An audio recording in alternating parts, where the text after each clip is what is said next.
Welcome to Chronic Combat Conversations, a live look at our best bets, picks, and predictions for every UFC event. With your hosts, TB Scouting MMA and The Guru back again with a heavyweight banger. Derek the Black Beast Lewis taking on Sergey Spivac, UFC Fight Night 218 from South Korea. Wait, what's that? Hang on. Getting word here that no, we're going to be at the Apex, but what's that? We're going to do like times like we're in South Korea? Sure, sounds great. UFC Vegas 68. We're here, baby. But we brought in a very special guest, somebody very near and dear to our hearts, and I'm sure all of yours if you like gambling much as we do. Die-hard MMA Pod's own Clintus Maximus in the building. Clint, good to see you, my man. What's up, boys? Always good to be back. I needed a little chronic in my life, so thank you very much for the invitation. I will enjoy breaking down this card with you here this week. Hope you guys are both doing well. yes, man, and hope you are as well. It's great to be back. We had, a couple events to start the year, a week off. We come back, we get a pay-per-view, and we got Vegas 68. I mean, we're having a great time. So we're kicking it off with the road to the UFC finale. And no Korean zombies, so no more Korea. So here we are live from Vegas. It's Saturday night. And Guru with the Chen Sung Jung Korean zombie shirt. Amazing. I love it. All right, so let's get this bad boy rolling, because I mean, we got a redo here. We got the main event all over again. No more gastrointestinal issues, or as Lewis told us, I guess it was COVID, but I like the idea that he was sitting on the toilet with violent diarrhea. Anyways, we got Derek Lewis plus 190 and Sergey Spivac minus 225. Hey, guys, we had to cancel the fight and do it all over again. Let's make the line even wider than it was last time. Right? I think it's about the same. It's about the same. It's a little bit wider. A little bit. Like, I think we were at like minus 190, minus 200 last time. And now we're like, squarely into the early 200 ranges here. And Spivac, I mean, they're the same size, basically. Like, Spivac generally does well when he gets his wrestling going, his top control, his ground and pound. But I mean, the Black Beast, I mean, he doesn't have his nickname for no reason. I mean, the dude's going to have, a reach advantage. He's probably going to be bigger, if I had to guess, just from a size, looking at the dude. Even though he's trimmed down a bit, I still think he's going to be the bigger guy. And, Derek Lewis is, he's always dangerous. And I think Sergey Spivac, when he faces a guy more athletic and more dangerous than he is, it's not so hot. And Greg Hardy doesn't really have UFC finishing potential. Like, let's be serious about, so Sergey Spivac, as we pull up, like Augusto Sakai, Greg Hardy, not necessarily the one-punch knockout guys. Tom Aspinall, he wasn't necessarily either, but did he get the first round finish? He did. Step in elbow. So, yeah, but then you go back, it's like Alexei Oleinik. Okay, you could win with top control. Jared Vanderaa, okay. Carlos Felipe, okay. Marcin Tybura, all right, but guess what? That one didn't go so hot, right? No, and then the Tai Tuivasa fight, that one goes great, but I mean, Tai Tuivasa, he was not a grappler at that stage. He did not really have any answers. And even as we saw, Derek Lewis was able to have some success wrestling Tai Tuivasa. And then Walt Harris, the 15-second knockout in Sergey Spivac's debut. I mean, I'm getting a little tingle. I feel like Derek Lewis might come out, pull a Walt Harris here. We saw Walt Harris get a crazy knockout over Alexei Oleinik. And in round 2 against Alexei Oleinik, Derek Lewis pulled off the same exact thing that Walt Harris did. Like a little jump with the flying knee and then into a straight. I think he might go back to the Walt Harris playbook and go for a quick blitzy in the small cage here. Spivac doesn't do well under pressure. It's when he can dictate the terms. So Derek Lewis plus 190 is fucking crazy. Let's have some fun. Let's make some money on a big dog in the main event. I just think it should be closer to 50-50, man. I am the dog, the big bad dog. Oh God! Oh my goodness, gotta love those South Park references. I'm the old man Captain America here. I understood that reference. Yeah. Oh my God, Clint, you're the best. That's awesome. That's why we have you on, man. This fight's super fucking interesting because you get somebody right in Derek Lewis. Obviously, not going to be necessarily the perennial title contender that he kind of has, right? Challenged for the title now, I believe 3 times. So not going to be that guy anymore, but maybe he can find his new role here as a gatekeeper And this is a very important gatekeeping fight for him, because if Sergey Spivak does win, then yeah, you're gonna see him up in the upper echelon of this division, the top 8 of this division, without a doubt. He'll get that fight that I believe he had booked at one point. No, he didn't. Different fight. He'll probably get somebody like Sergey Pavlovich, Curtis Blades. He's gonna get a tough matchup if he wins this fight. So I don't, it'll be very interesting to see exactly how it unfolds. If you're asking me, if you came to this podcast to hear what I have to say, I'm asking you.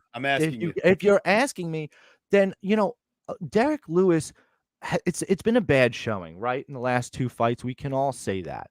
Sergey Pavlovich is a fucking tank. The dude is a brick shithouse. He's just a wall of muscle, 265 pounds of Russian steel. Ooh. And he just marches forward. And again, Tyler, TB, and I were going back and forth. I was so happy he knocked him out because we bet on it. I am not sure it was the best, the cleanest stoppage. Sure, we're protecting him from damage. Sure, as a better on Derek Lewis in this fight, I'm happy about it. But, in that fight, if I'm Derek, he's standing up. How many fights have we watched guys that we think are dead come back and win? That's the nature of the fight game. So, we'll move on from there, right? So the Sergey fight, fine, obliterated, quote unquote. Not a good look for him, right? Tai Tuivasa fight, he gets into the absolute barn or ball with Tai in those first 3 minutes, and when he thinks he's out of range of Tai, he's not, because Tai has way more output than he's expecting, and he goes down. That's tough. But to me, this fight is way more similar to a Chris Daukaus or Curtis Blades type matchup than it is to a Cyril Gane type matchup, right? Cyril Gane is somebody with an incredible array of athletic attacks, and he's going to pick you apart from range. Does Sergey Spivak have an unbelievable athletic striking acumen? No, he doesn't. Look at the stats. He doesn't. Yeah, he obviously has a fairly high pace, which could be very interesting for Derek, but I'm not sure when you're worried about all that power coming back, that if you keep the pace at that level, right? And you're not spending nearly as much time at striking distance as Derek Lewis. So Sergey, to me, I'm not sure, unless this is the caveat, unless Derek is washed. If he's done, if he's, just cashing a check, then Sergey could come in there, hit him with an overhand right, and he's gonna curl up. Otherwise, no, you don't have. You look at Daniel Cormier. Daniel Cormier didn't even he didn't wrestle him like that. Sergey needs to wrestle. All of his wins are ground and pound. He gets on top and mauls you. Who was the last person to get on top of Derek, stay on top of Derek, and maul him? Nobody. So I have to be on Derek Lewis here. Is Sergey the rightful favorite? Sure. But I have to take Derek. I think the line's probably closer to plus 140 in my mind. But, I'm taking Derek Lewis by knockout at plus 250 on Bet365. To me, that's his win condition. I don't think that it's a 25-minute staring contest, Ngannou-esque and Ngannou-Lewis-esque. I think somebody goes to sleep before the championship rounds. So I'm taking Derek Lewis. Wrap me up in tinfoil, Clint, because it's been too long since we've heard from you. So tell me what to do here. Hey, I'm going to complete the trifecta, boys. I'm with you. I think the Black Beast roars on Saturday. There's a very, very clear split here when you look back through Derek Lewis's history. Curtis Blades, knockout. Alexei Olenek, knockout. Ilir Latifi, decision win. Blagoy Ivanov, decision win. The lone and sole owner as a grappler over Derek Lewis is Daniel DC Cormier. Marcin Tybura knocked him out. This guy just has a history of taking out these big time grapplers, and at the apex he's undefeated unless I'm mistaken. So there's a couple different angles working with us there that Derek Lewis is very comfortable in this matchup, and frankly I'm just not sold on Sergey Spivak. I know he's got the type of game plan we want to see. These big mauling strong grapplers with great gas tanks. It's great. It's good. It's solid for the heavyweight division, especially. But you look back at what he's run into, and big athletic power punchers are kind of his kryptonite. Tom Aspinall, Walt Harris, these guys both knocked him out in the first round. I have questions about his durability. Like you mentioned, if he's in the driver's seat, he's an excellent hammer. If he's not a very good nail. He's not the most durable guy. He can't take a whole bunch of damage trying to get in and get those takedowns. Derek Lewis has been working on his grappling game, and I think you can put an asterisk next to some of these recent losses. Cyril Gane, they're matching that guy up with John Jones next. He was supposed to dethrone Francis Ngannou. Taito Avasa. Derek Lewis had him doing the stanky leg right before he got clipped. That fight could have gone either way. Sergey Pavlovich, man, that was an early stoppage. Like, I know maybe it was going that way, but Derek wasn't out yet. And these are all big, fast twitch power punchers that are doing this to him. Give him a step down. Give him a guy that's a little slower. Give him a guy who's not a better striker than him. I think Lewis roars on Saturday, and I think this line being wide helps us out a little bit. The one thing I'm a little curious about is that illness, because we do have skinny Derek Lewis coming into this fight. There's pictures out there floating around of him being way lower on the scale as far as, he slimmed down a whole lot. Health issues and concerns people are talking about. Like you mentioned, the one thing I'm concerned about is him being shot. I'm a little worried about him having health problems. If he's not healthy, then we also have a problem here. But I still think at this line, you just got to take Derek Lewis as the side. Yeah. And I'm not counting on Derek Lewis to win a decision here, guys. That's not, we're not saying Derek Lewis is the minute winner, the whatever. He's the plus 190 guy with one punch knockout power. The guy with 8 knockdowns to 0 in the heavyweight division. Keep it simple, stupid. Like, I'm trying to do something new here. Like, if you're seeing a big enough dog with a good enough chance to win, don't find a prop. Don't keep it simple. Just take the dog shot. It seems pretty clear to me. And let's take our time now to hit up the chat. We got rolling into the main event, and shout out to the boys. So Guru, let's get it popping in there. Yeah, I was about to say, I shout out to Mushroom. You need to see some lunches, but I got my work associates asking, what do you have for lunch today? What do you have for lunch today? I'm like, I don't know. He doesn't know. Hope you're doing well. I see your breakdowns, killing it. I see, honestly, bro, I see you and everybody else saying this. And that's kind of where I get kind of my juice from, my charisma to go, yeah, let's go. Let's wrap me in some tinfoil and let's go D. Lewis. Everyone thinks Spivac's going to walk in and knock this guy out quick. But why? He took 2 rounds with Augusto Sakai. Augusto Sakai can't strike. He has no power, no output. Greg Hardy, yeah, he picks him up, slams him down, picks him up, slams him down. Greg Hardy's just athletic. He has absolutely no grappling acumen. Alexei He's asthmatic. He's got less cardio than Derek Lewis does. Exactly. Olynyk's 45 years old, 44 years old when they fight. It's a decision. He doesn't maul Alexei Oleinik. Why? Because he's not good enough. He takes over the 1.5 mark to maul Jared Vanderaa. What? Like, Jared Vanderas lost to everybody. And then a majority decision with Carlos Felipe. That fight's terrible. That's a slop fest. That's not good. All right, Guru. And then you're a spot over. You're the main event over Marcin Tybura, who you lost to. All right, I'm done. Yeah. So, Guru, instead of that, please explain to Prince, what do you mean when you say get dirty in this big? We're getting dirty in this big. You know what I'm saying? You know what I'm saying. And if Lewis gets pressed, he gives up. Lewis doesn't fight back anymore. I get it. But you got to get him there. And, Sergey, he don't like doing that now. So, all right. I think we did a proper. You can always point back to the Alexander Volkov fight too, though, because if you want to take a slow technical battle with Derek Lewis, he ain't going nowhere in round 3. That man's still got the power to put you out with a single shot. Yeah. All he needs is one opportunity. So if you want to clinch him up against the cage for 2 rounds, you go right ahead. Like, my guy can still crack you in the 4th or the 5th. This is a 5-round main event fight. And to me, if he finally got that shape together, like he always says, shit, I need to get my cardio together before I get back in here. I mean, if he really, if his slimness is not a health issue and it's actually him getting back into shape, oh my goodness. Like he's Mug, actually going to have his cardio is going to be even better. All right, so we've done it. All three of us on the dog, feeling good. And now it's time we get to our co-main event.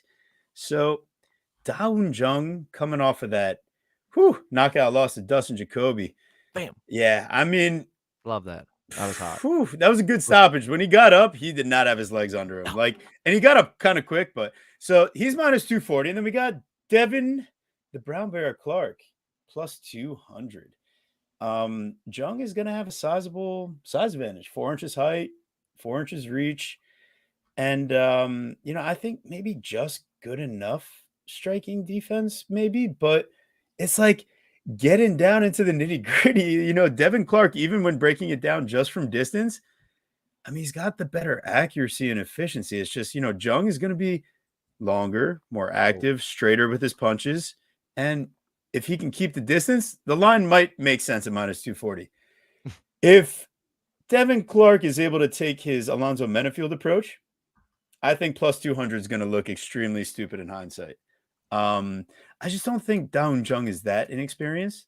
But also watching him, have a super close fight that was so sketchy and probably a loss to Sam Alvey. It does answer questions about facing a guy like Devin Clark that's faced, he knocked down Alexander Rakic before Rakic ended up finishing him. He beats Alonzo Menafield, the guy with big punching power who had him up on the ropes there, or up on the cage. He beats a completely beefed up 265-pound William Knight. Yeah. So so did Daun Jung, right? By the way, he finishes William Knight, the heavyweight William Knight, whereas Daun Jung goes to decision with light heavyweight. Yeah. We're talking William short Knight. Notice versus full notice. I love a little MMA math. Short notice versus full notice. And fat heavyweight out of shape William Knight versus I actually cut down to light heavyweight William Knight. All right.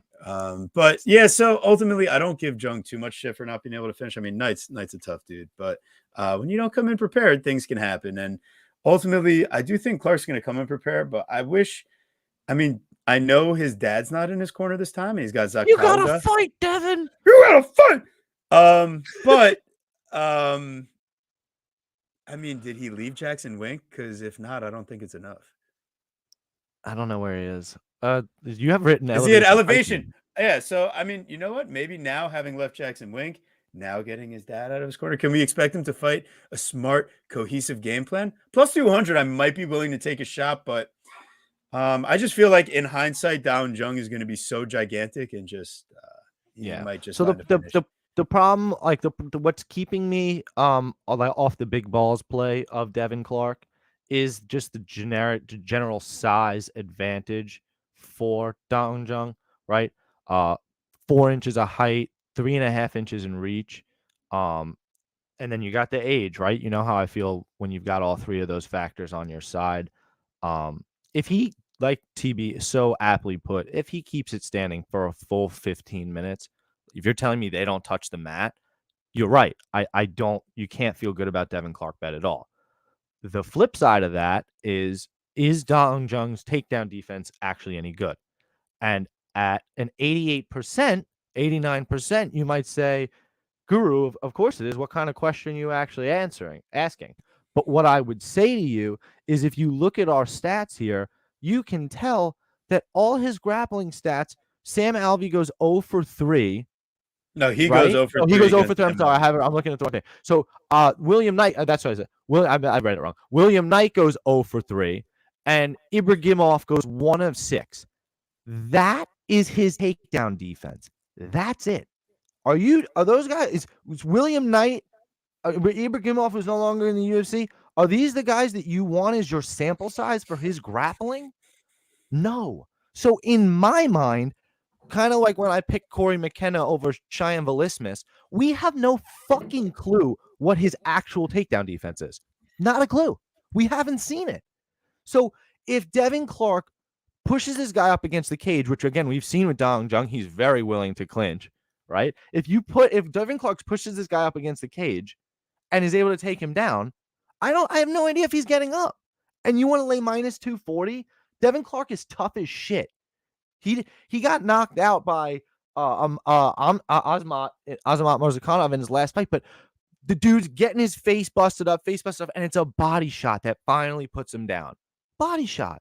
It's different. Solar plexus. Tough. Azamat's fucking savage. Like, he had to run through the ringer to beat Devin Clark.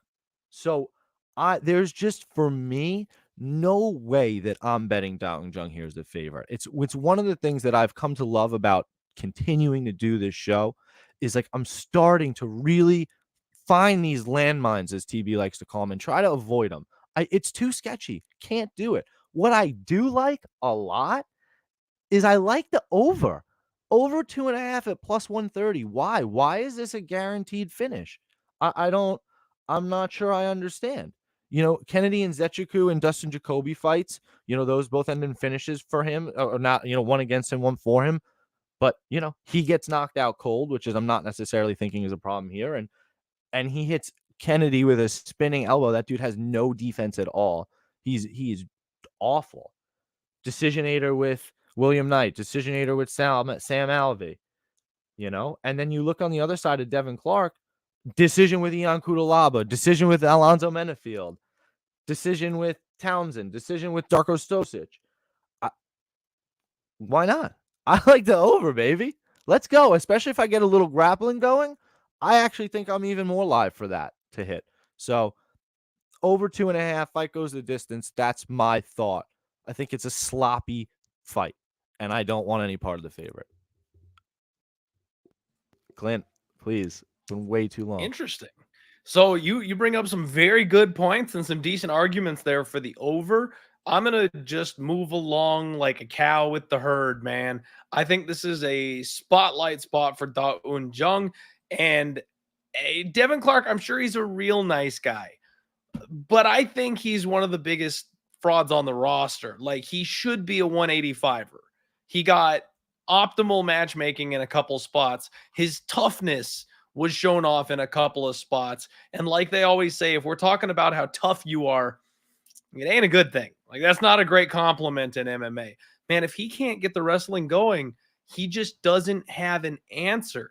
And ever since Alonzo Menefield broke his face, he just does not appear to be the same guy. He doesn't react well to shots anymore. He completely avoids the striking. If you look back at that Azamat Murzakanov fight, man, it looks like he went to go train with Henry Cejudo. The dude's kickboxing from the outside now. He used to be a wrestle boxer and punch his way into range. Now he's throwing little flippy front kicks out to stay 2 to 6 feet away from you instead of being anywhere near where you can hit him. I think he's shot when it comes to what he can take damage-wise. So yeah, Da Un Jung, maybe he's not the biggest power puncher in the game, but I still have it very clearly in my mind when he knocked out Kennedy through the full-on elbow guard. It was enough to elbow the man to hell. I think he's got some power. I think he's the A side. He's 29 years old. He's coming into his prime. And Devin Clark is my bottom-tier UFC bar. If you lose to Devin Clark, you deserve to get cut. Straight up. Like, if you can't beat Devin Clark, you're not UFC caliber, in my opinion, at this weight class. I think this is a spot where Da Un Jung is being placed to show off. They want him to be the bigger man. They want him to bully Devin Clark around. They want him to knock him out. And I do think that's probably what's going to happen. So, yeah, I'm on the Da Un Jung side. Line's probably a little inflated. Maybe the kid's still a little untrustworthy, but I think he's got everything he needs to get the job done here. Yeah, and sometimes it's just about washing out the old laundry, and if you lose to Devin Clark, you're not gonna have a good time. Yeah, Clint, you bring up a lot of excellent points, especially he's a heavy favorite. He's a sizable favorite for a reason. I think he should be the favorite. Like you said, you highlighted some awesome stuff there. I just very, very interesting. You're right. The way he reacts to shots is it's not his ideal. last two fights, man.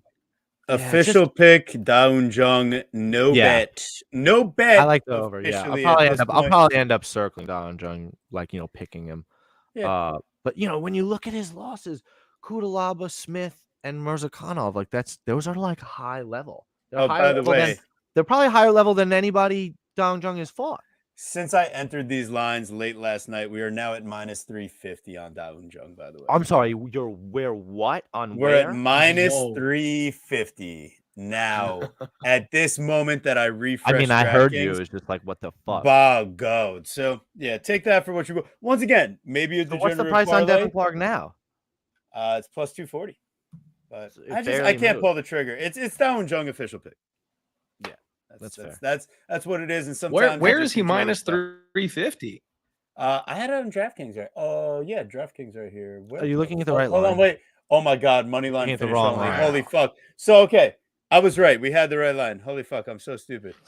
It loaded. Okay, because I'm like, I'm line. refreshing right Money now, line. and I'm not seeing I'm like, 350. that's why I was like, how did it move that much? How did It didn't even make any sense. I'm just a dumbass. I'm sorry, Yes, guys. I woke up. You should probably smoke a little more. That'd help. Yeah. Help think clearly. Yeah. I was in lab from 8:30 this morning straight to my. Anyways, Dude, Marcin Tybura to Blagoy the Boy Ivanov. That's not his name. Yeah, okay, it's Baga and what's Marcin? I don't know, whatever he is. It might just be Tybura.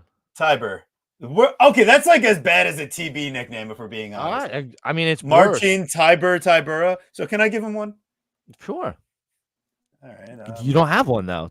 No, because I wasn't ready for him. I know. Yeah, it was Blagoy de Boy all the way. Anyways, terrible. so Tybura's actually got a fucking crazy size advantage in this matchup. Yeah, He's got 4-inch height, 5-inch reach, and then the only thing is, Guru, he's 1 year older, so it's not ideal for you. I apologize. You should apologize. But I mean, Marcin Tybura basically statistically should win this fight. No matter which way it breaks down, it's just like both these guys refuse to find finishes or win clear decisions. So, I mean, it could just be like super sketchy. And I really don't want to end up being on a side. And I feel like for some reason, my official pick is Blagoy Ivanov because it's just going to end up being some sketchy shit where Tybura should go, he should win this fight. He should whatever, but he's going to find a way to look underwhelming. And you want to talk about one guy's bad gas tank, you could just talk about the other guy's bad gas tank. They both suck in that regard, quite frankly. It's going to get late in the fight. They're going to be clinching on each other. They're going to be failing on takedowns. And they're going to, be bullying away in the clinch and stuff. And how do you score that?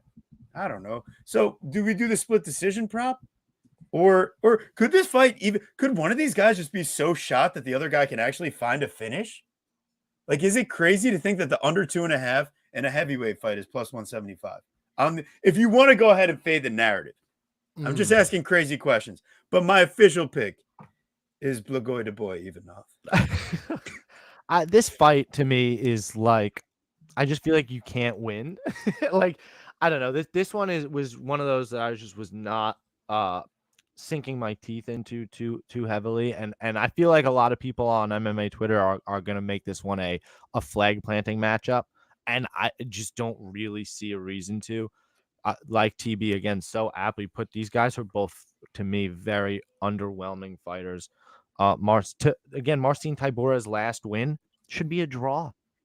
He got 10-8'd in the first round, homie. That's it. 10-8 in the first round. You win round 2 and 3. 10-9, 10-9. That's a draw, not a win. So, not super impressive. Blagoy Ivanov, to me, somebody who, is tough as shit. And I don't say that in the way that Die Hard was saying earlier. That just means that you eating a lot of damage. Like, no, dude got stabbed in the chest and he's like, I'm good. Like, He's tough as shit. He's, to me, that's Darren Elkins' toughness. It is a compliment when you get a guy like that. Exactly. No, exactly. I didn't hear no bell. Tough, super tough. And you see in his last 3 fights, a split decision to Derek Lewis, a split decision loss to Augusto Sakai, and a unanimous decision win to De Lima, who all the pundits were basically split on, and everybody, kind of one way or the other with it. Could have went either way. So I think you're right, TB. I think playing a split decision prop, if we can get even over plus 350, would be kind of schmexy. I'm kind of down because only the way you play this fight is the fight going the distance. Nobody finishes each other in this. it's a slop fest. Blagoy's too tough, and he doesn't have enough finishing potential on his own side. So, yeah, that's the only play. It's really, and they have it. That's how they lined it. I'm about to say it. It's a coin flip as to who's going to win. So you want to tell me you're the most technical breakdown guy ever and you pick the right guy? Great. It's still a fucking coin flip, dog. Like, I don't see it here. Or is this a potential gift from the gods line that we look back No, on? I know because Marcin is not somebody who utilizes his range like that. He wants to get in close and grind on top of you against the cage. He's not using the 7-inch reach advantage or 5-inch reach advantage, 4-inch height advantage. He's not using that. He just wants to hold you closely against the fence. So, no, not doing it. So, Clint, what do you got for us, please? What I've got for you guys is the answer to your problems. Yes. It's simple. Please. I'm listening. You bet the split decision at plus 400.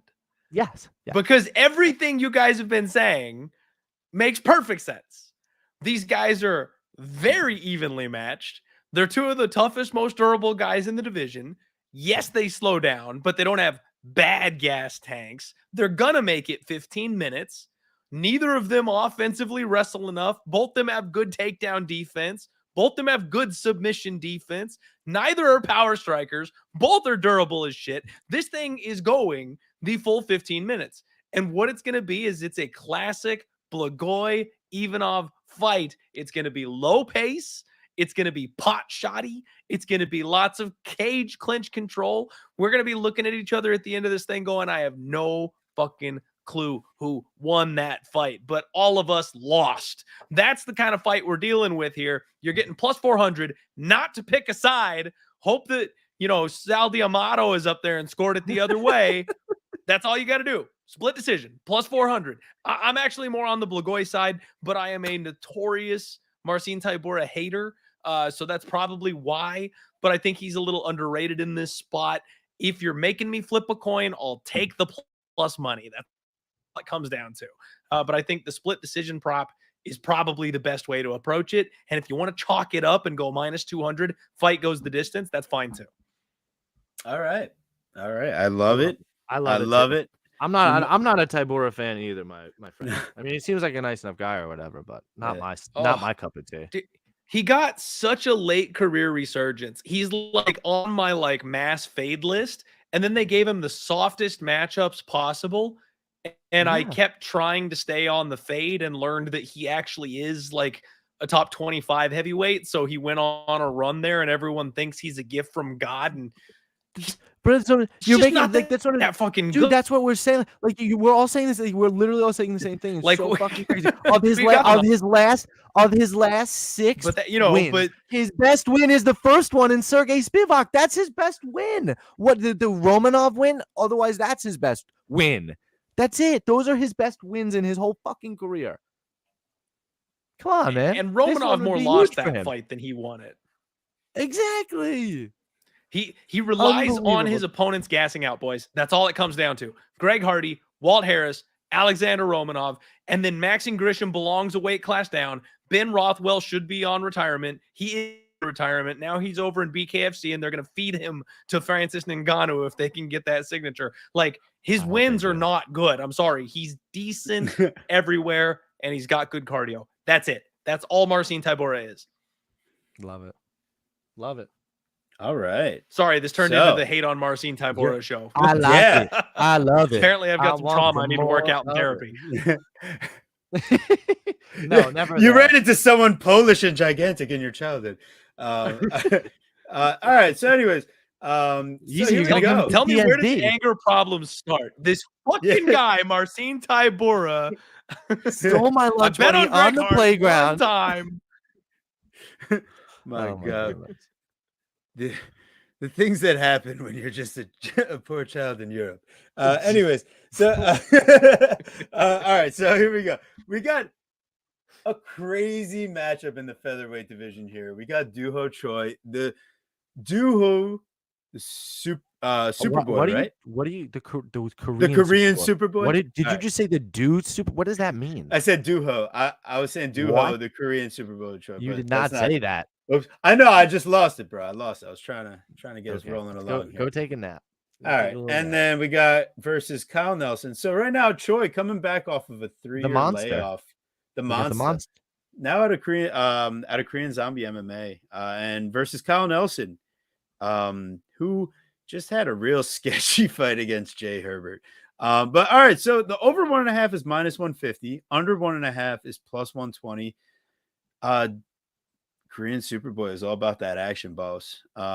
He's got 4 knockdowns, been knocked down 3 times. So no matter who he's fighting, it's gonna be psycho. And I don't think Kyle Nelson nor Duho Choi have the requisite chin at this point to withstand a firefight. And unless Kyle Nelson is going in there and saying, I got 20% control in my career and I'm gonna go shoot 6 takedowns per 15 minutes on Duho Choi and be successful. That's the only way I see Kyle Nelson winning this fight. And I just don't think that that's a viable path for him with his 10% takedown efficiency. And he only shoots for 1 every 15 minutes. No, he lands 1. Well, he shoots for lands 6.5. Oh shit, I didn't even see that. Yeah, and if you were listening, I a lot. literally just No, said that. I wasn't listening. So anyways, yeah, I know, it's all good. Anyways, so ultimately, I just think that Choi has much better efficiency. So if they do get a firefight in the pocket, Choi also has had a little bit more time, even though he had been suffering from some injuries. It seemed to be some concussive or like MMA specific injuries at that point. So hopefully his vision's doing well. But there's plenty of guys that fight without glasses or whatever. And if you're getting into a firefight, you just got to land the right combo. So ultimately, I think Guru's got a super interesting play, but I think Duho Choi could look like -500 in hindsight. So I might actually just play him straight at -180, like dead ass. Or just Duho Choi by knockout. That if you want to go prop instead of money line, I think that's also appropriate in this spot. But Guru, I think you might have a safer option than I do. So what do you think? You have to define safe. Listen, it's really how you think this fight's gonna play out, right? Duho Choi coming off a more than 3-year layoff, almost 4 years. No, it's not. It's 3 years, 3 years and 3 months. So it's been a little over 3 years since the last time we've seen Duho Choi. It was the last time the UFC was in South Korea, which was obviously, again, a while ago. I missed that card. That was a fun time. Frankie Edgar getting blasted. Sorry, Frankie. Yeah. So this, Duho Choi is somebody that was everybody's favorite. I mean, he just came into the UFC, lightning in a bottle, 3 straight round 1 knockouts, and then goes into a Hall of Fame barn burner fight with Cub Swanson. Just incredible. And then, takes some time off, runs into Jeremy Stevens, right? 2 years off, runs into Jeremy Stevens. Tough fight. That was, to me, that was the best Jeremy Stevens has ever looked. Maybe ever. That was the best Jeremy Stevens could ever be. Just an absolute brawler that was just 1 step ahead of you, 1 step tougher. Just put dude down bad. And then he tries to bounce back again a year, almost 2 years later. They give him Charles Jourdain. And I guess, it's Charles Jourdain, younger, at, not up and coming at that point, major underdog Charles. And Charles is hurt, and fucking, because it's Charles, he comes back and he cracks him bad. And dude just hit, he gets punched in the eye and he just goes down immediately. Not good. And the Superboys kind of had flamed out since, and now it's been another 3 years. Not necessarily worried about him looking rusty in the layoff per se. He's shown the ability to do that. But the Korean Superboy is now Korean Superman. And I don't exactly know how super he is anymore. Kyle Nelson, somebody who is just a brawler at the very least, you write that on his day. The dude's a savage, man. I mean, he loves to swing and bang. He's lost 4 of his last 5, unfortunately for him. The Jai Herbert fight, I kind of picked him. He had taken some time off as well. He had taken 2 years off. after the Billy Quarantillo loss. So I had picked him as in a dog spot over Jai Herbert. He comes out, he wins the first round. He lands way more than Jai. And then Jai lands way more than him in the second. And then he's exhausted. And in the third, he gets grappled to death. 3.5 minutes of grappling for Jai Herbert to a decision. There's part of me that kind of like a little part of me that maybe worries that they could do something like this here. I just think Doo Ho Choi is so much a showman that they're gonna stand and bang. And I think inevitably somebody does go to sleep. So rather than pick a side and play one of them by knockout, because I'm not sure I can trust Doo Ho Choi here. How about the fight to end by knockout? Either side, as long as they get a knockout, minus 170 on DraftKings. What do we think? Crazy? Not so crazy? I don't mind it. It's a little pricey, but I don't mind it.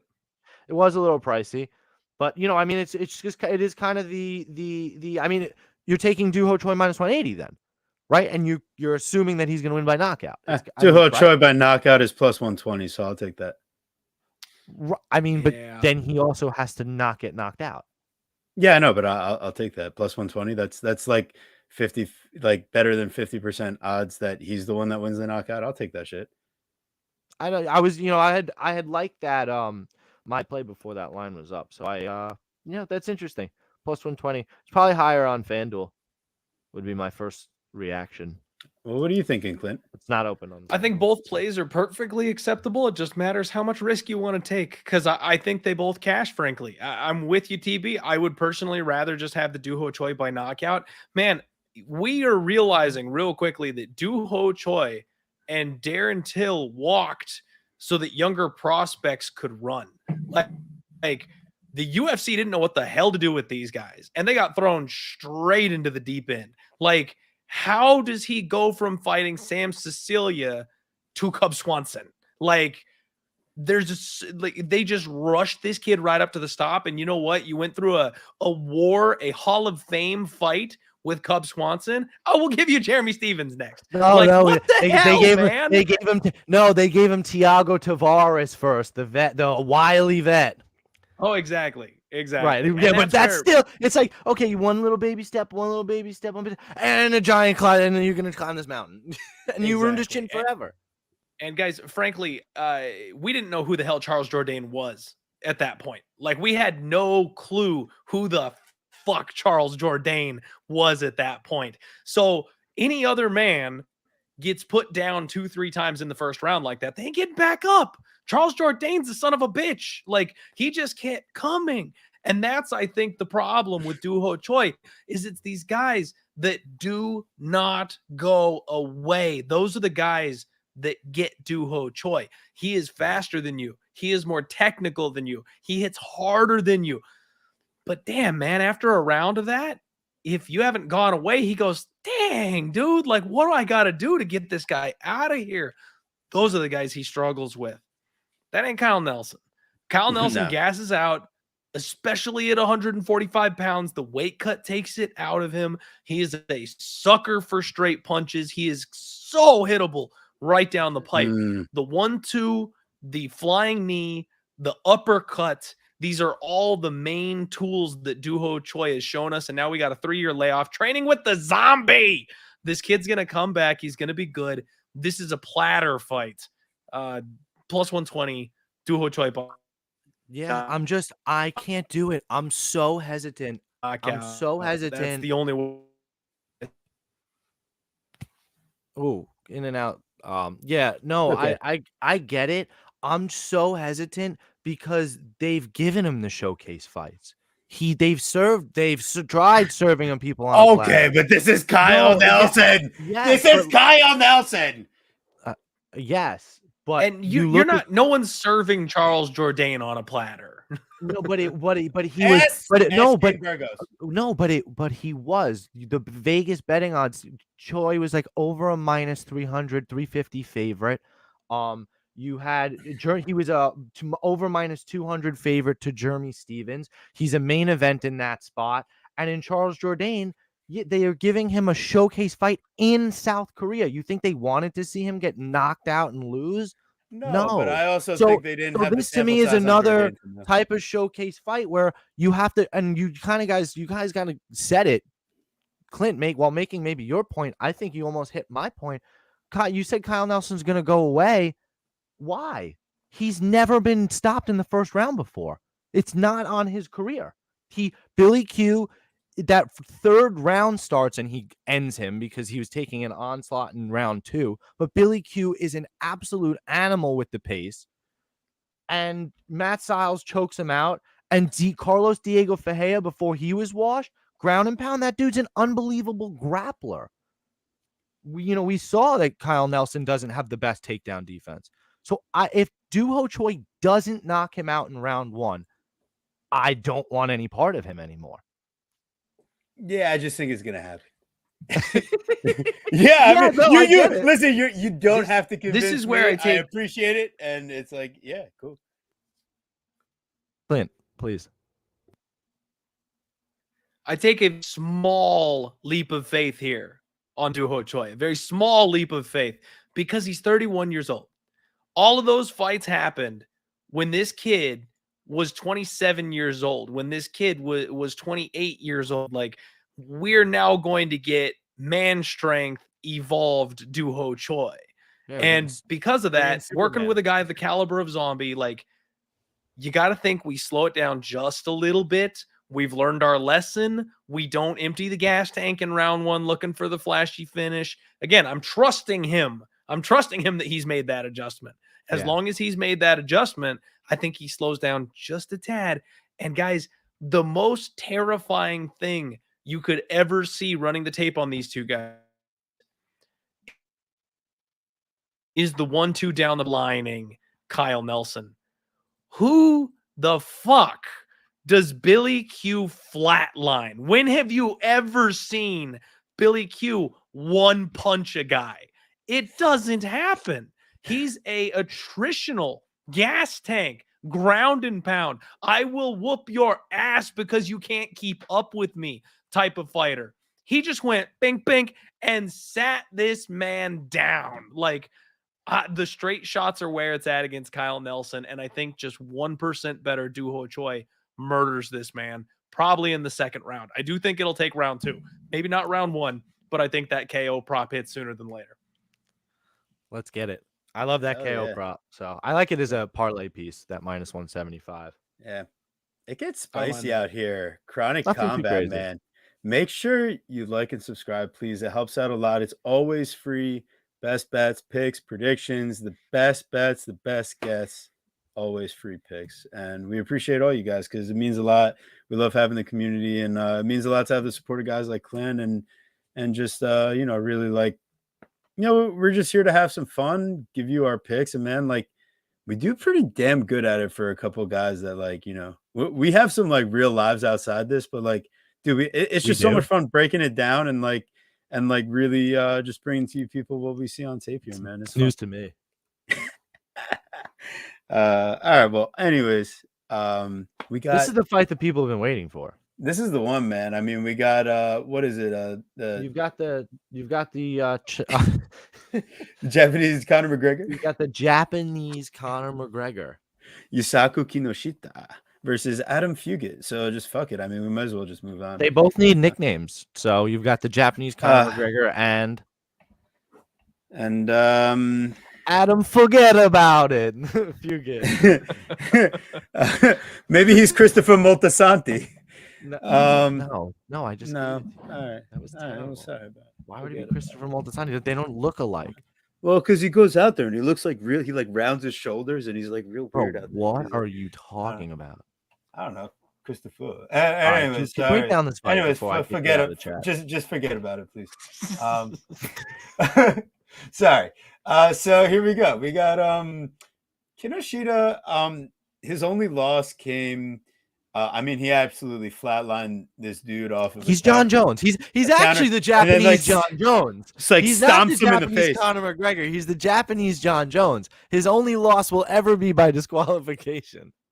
Right, and he's just like stomping on the guy's face. That was legal. It was the fact that he's holding on to the cage that made it not so cool. So I don't know if that guy can walk straight to this day. Dude, crazy. I mean, like, I've never seen something so brutal because, like soccer kicks and all that, it was legal. Keep in mind that that TB never watched any Pride fights or anything like that. So, yes, it's the most brutal thing he's ever seen. I love those rules personally. Yeah, One MMA. I love that shit. Dude was basically already out cold when he got face stomped. So that was basically where, like, there was zero defense to it, where at least sometimes guys are given more chances to defend. But so anyways, Kinoshita, the one thing I will say in that fight is that he did fucking give up his hips and his back at one point. And he gets backpacked, and the guy nearly gets the body triangle locked in before Kinoshita bucks him off. Adam Fugit, if there's one path that this bro's got, it's his 11 takedowns per 15 minutes that he goes for against Michael Morales. He wins the first round against Michael Morales. Japanese Conor McGregor. What happens if you go to take down the Japanese Conor McGregor? Do you get the neck crank in round 3? If you're right now. But all right, so listen, Adam Fugit, I just think he's got a semi-decent chance to where I'm not going to play Kinoshita in this spot. But I will say he's probably getting a spotlight spot. He could be a landmine. Take caution when you're making your degenerate parlays. But is he my official pick? For sure. I just think he's a smoother striker. Like I said, you got Fugit out here like rounded shoulders, just like coming forward like super awkward. And he's got some decent kicks. But I just think that Kinoshita is going to be a smoother boxer. So if he can get into boxing range and counter off of those kicks that Fugit's going to throw, you're going to have the guy off balance on one leg. And you're going to land these straight shots down the middle. That generally that's what's going to drop someone, even if they see it coming. If you don't have your balance, and then that could lead to face stomp city. So as long as we don't get a DQ or a point deduction, because this dude also landed a gigantic kick to the balls on the guy that he got DQ'd against. So like, is it live for him to get a point deduction, lose by some bullshit decision because like he should have won a couple rounds, but then, just fucks up? Like, I don't know. Like, but Fugit, I feel like is more live than plus 265 indicates. So just tread carefully. I got to see them size up here. Cause if like Fugit, he's got a 6-inch reach advantage. He's only 1 inch taller, but like the dude goes for takedowns and he seems to have decent talent level. So I would not be surprised to see like a little $10 bet slip come fight day for TB. That's so funny. I've been like dogs barking all freaking card, and like this is the one like I kind of like Kinoshita here.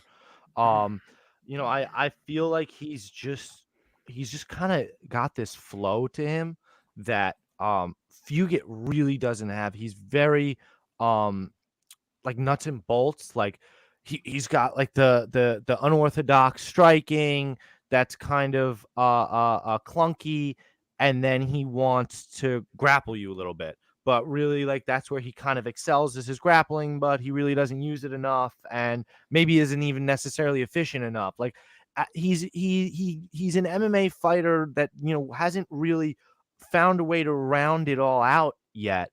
And I just think that Kinoshita, like you're saying, kind of a spotlight spot for him.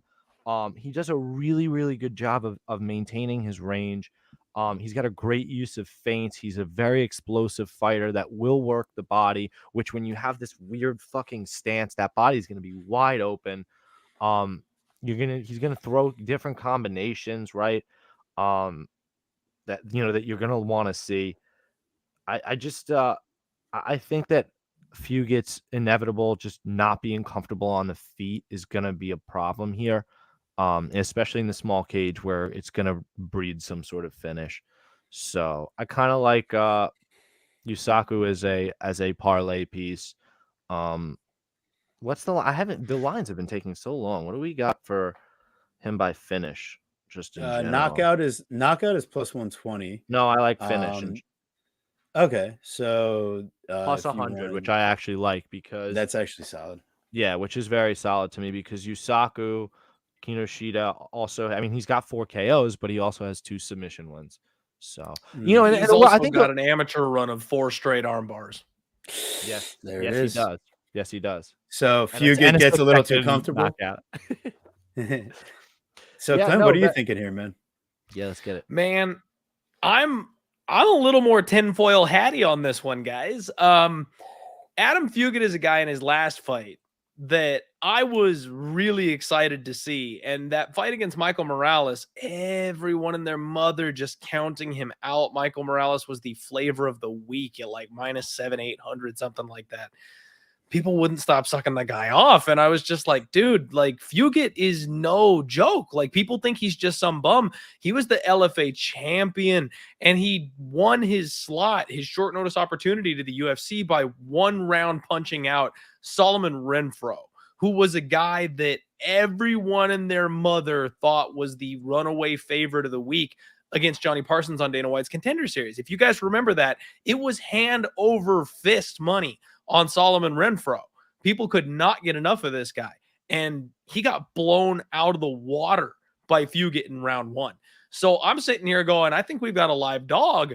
Sure enough, he shows really well against Michael Morales. So now I think a couple people have kind of had their eyes open to, well, maybe Adam Fugit isn't a bum. That was still a short notice thing. He was still fighting Michael Morales. So a lot of people, even though it took to the 3rd round to get there, they were like, well, I said Morales by knockout. Close enough. It still happened, right? Like, that's kind of the vibe I'm getting here. They still just think he's a bum. They're completely disregarding the first 2 rounds where he fought very competitively with the guy that was supposed to run over him.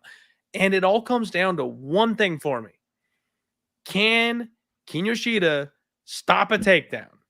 And can he do it 20 times over the course of a 15-minute fight? Because this guy will not stop pressuring him. I know Kinoshita's got crazy power. I know he's fast. I know he's explosive. He's got a 6-inch reach disadvantage, which means it's going to be tough for him to hit Fugit in the first place. And then if Fugit is constantly changing levels on this kid, can he wrestle for 15 minutes? We have seen these Asian fighters get over to the United States, and the grappling is simply not up to par with what these United States-based fighters can do. Fugit can wrestle. Like, if this guy can't stuff 3 takedowns in a row and Fugit gets on top of him, I don't know that he's getting back up. And if he does get back up, I don't know if he hits as hard in the 2nd round. Like, he's been a striker. Everything I've seen from him on tape is striking. I don't know what this kid looks like on the ground besides when he snatches an armbar. So I think Fugit is extremely live here if he goes to a grappling-based game plan and if he plays it smart using that reach on the feet. I think he's capable of that. You called him clunky. I couldn't think of a better word to describe his striking. His striking is the clunkiest I've ever seen. Yeah. But it's Nico Price. It all comes at weird angles. It all comes slightly off from what you're expecting. Yeah. And Kinoshita is 22 years old, guys. 20. Yeah, wait, I was about to say, dude, you have him at 32. How the fuck did I do that? Because you stink. You stink. This is a kid. Like, this is where I'm going. He has yet to face adversity. The one time he's faced adversity was when he got his hand slapped by the official for grabbing the cage when he, basketballed the guy's head off the floor. He's not someone who's built at this point to face that adversity, and Fugit's going to give it to him. I think we've got a very live dog here in Fugit. I don't know if I've got the sack to actually take the shot on it, but how many times have we seen these young kids melt under the bright lights?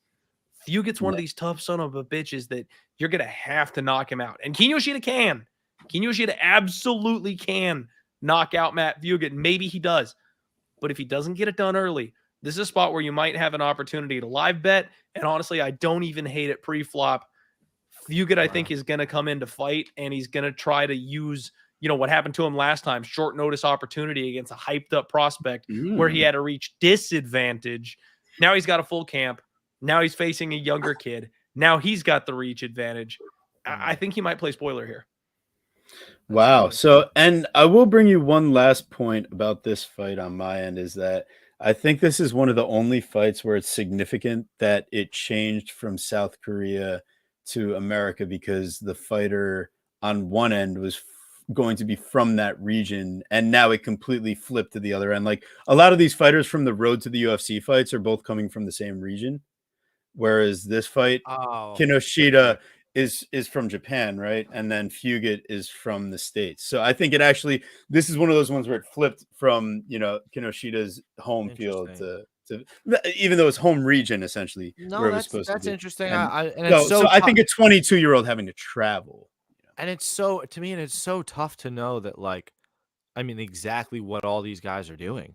These, Mhm. I'll just be candid with everybody. Like, I have no idea, like, exactly what all of the road to the UFC guys are doing. Like, it is kind of tough to figure out and pinpoint exactly where they all are now. Hell, Yeah. and we've only seen them against each other. We still don't Right. really know if these guys are UFC Yeah. level.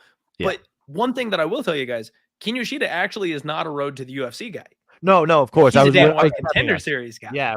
Yeah, I was prepping us for moving forward. But no, exactly. Thank you for clarifying that in case anybody didn't catch that. 100%. He's a Dana White Contender Series guy. He beat that dude Henrique, who I think was on the Dana White Contender Series once previously too. Like, it just was not, and the dude was like trash moly, and it took him to the third round and finish him anyway. Do I have that right? Yeah, and those guys don't ever seem to do very well. If they make repeats on the Contender Series, it's like they're No. fodder for the guy they actually think will make it in the UFC. That's In fair. Star Wars, we call that banta fodder. What? So, anyways, we got our lightweight bout. Good Lord. Our last of the road to the UFC fights, if we're But, going on the fight yeah. night order of things. So, Correct. Ajeka So Saragi versus Anshul Jubilee. I mean, really, you don't even need the nickname for Jubilee. It's just incredible. I mean, King of Lions, though, that's pretty good. But King of Jubilee's Lions name, is awesome. Jubilee's name is just good enough, man. Being Jewish myself And is just like, it's perfect. what is wrong with you? And Jubilee. Jekka has a nickname too, but it's in a different language. So Fair enough. So, anyways, we got plus 100 Saragi versus minus 120 Jubilee. They match up in the age department, but Jubilee is going to have a 4-inch height advantage. Reach going to be equal. So, I think Jubilee has a bit less experience overall than Saragi, even though he claims to have a bunch of amateur experience.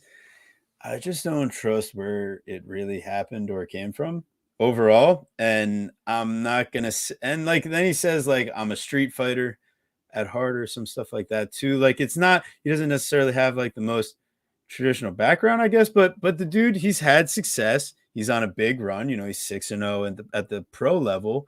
And Saragi, he does have a couple losses out there, but I think overall what I see is that Saragi is just much more dangerous on the feet. From distance, I think he's able to land much more cleaner in combination. He's much smoother in his overall kickboxing approach. And I think his strikes are clearly more damaging when you watch him just on tape. I think Jubilee has solid enough technique and can connect well. I just don't think you see the same power or reaction from his opponents, even though Saragi is generally the smaller guy.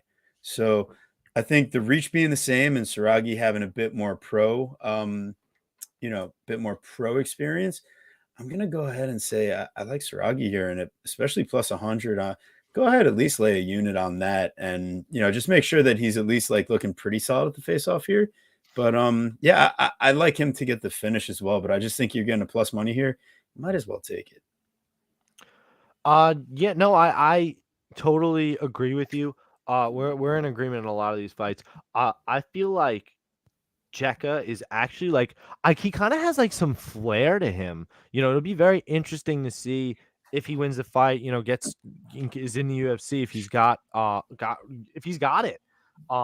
He's very heavy with the strikes, heavy kicks, straight technical strikes. He's got fight changing power, and you see that. Right, he's got a good, nice body lock takedown. Right, he gets the double underhooks and gets that takedown. Decent offensive sub attack as well, right? Willing to work for submissions, and has got one on he got one, right? He got one on exactly. Thank you. It was 2 knockouts. He has multiple knockout submission wins throughout his career, right? He's got 4 submission wins in his career, 8 knockouts. So the dude is a finisher, right? On any level. Then you look at somebody like Jubilee, and do you believe in magic? Like, I just don't think he's got what it takes.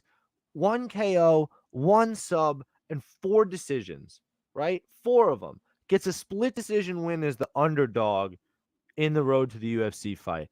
by far honestly the least impressive of all 8 fighters that I saw. He's a switch stance fighter, flat-footed, kind of has a wide stance. Keep his hands like a little low. And it just kind of like, it doesn't really protect his head or his body. And again, Jekka is going to come in swinging. Yeah. Oh, he's 4 inches taller. Great. He doesn't even have a reach advantage. Like, I just think that when you don't throw back, like, don't let those strikes landed per minute by Jubilee fool you. Like, he's extremely low output. Look, and he even gets landed on more than he absorbs more than he's throwing. It's really not a good look from Jubilee. Jekka is the guy. I don't know why the line was pick him, and it kind of dripped a little bit to Jekka being a dog. I don't know why. So I'm interested to just see the fight in general, but you got to be on Jekka here because he is the only fighter in this fight with any sort of finishing potential. So give me Jekka to continue his run of impressive finishes. Clint. I think the reason for the tug of war here on this one is that Anshul Jubilee is huge. Like that's the thing. He's big. And I think that's a bit of a double-edged sword, actually. So first off, he's 6-0, very inexperienced here. And he's got 2 results. Round 1, decision. Round 1, decision. Split decision. Like that's the longer you stretch this guy, if he doesn't get you out of there in round 1, he banks those 2 rounds, but boy, does he fade. He is big, he is strong, but he slows down. He puts a lot of effort into those early rounds, and he's just not the same guy at the back half of the second or in the 3rd round, I've noticed. I'm with you guys, but I think this is a pick 'em fight for a reason. I mentioned at the beginning of the week over on Twitter, I was like, I think this is going to be the Civil War. This is the fight where the battleground is going to take place. People are going to have really strong opinions on both sides of this fight. And I think it's a pick 'em for a reason. I want nothing to do with it. This is a fun fight for me, I think, to take notes. But I will side with you guys. I like the guy with more experience. I like the guy that, even though he's a little undersized, we've seen that he's got the better cardio. I like the guy that's got the finishing upside. What I think might be fun is a round 3 sprinkle here, because the way we have seen Jekka take people out late in fights and the way we have seen Jubilee fade late in fights kind of sets it up perfectly for that crazy random late finish when one guy needs to come from behind win and gets it because he's capable of it. That's kind of what I would look for, in this kind of a spot here. But I think this is going to be a real fun fight. I think the grappling is going to decide a lot of this. If Jubilee can find himself in top position, I think he can slow the pace down and bank 2 rounds, and Jubilee by decision is not a bad bet. But I also think, because I think the fight will take place on the ground, getting a crazy little crack at Jekka by sub rather than the knockout might be a way to look at this thing, because he actually has a lot of submissions here on his record, and we know Jubilee's going to want to grapple. That kind of sets up for that hand-in-hand type of situation for me. So round 3 sub at 40-1 on DK. That'll be getting a little DGen sprinkle from your boy. You can't hate that. I just want to bring up and make sure that the listeners know, like, the way, and then this is really why I'm on Jekka, mind you. The way who he beats to get here is very important. He beats Ki Wan Bin, or Wan Bin Ki, however you want to pronounce his name. I believe it's Wan Bin Ki. And that sounds better. Wan Bin Ki is 5'11" with a 73-inch reach. Jekka was a plus 240 underdog. He finishes him in the 1st round. The dude is not a scrub. He's not. He just, you know what I mean? When you watch Jim Bin Ki fight, he's not a bad fighter. So you watch him come out, and again, you have him favored for a reason. Jekka comes out as a plus 240 dog because he's significantly smaller, and he hammers the fool. No problem. He's not going to struggle with this guy's size at all, especially when you don't even have the finishing potential on the back end. So I really like Jekka here.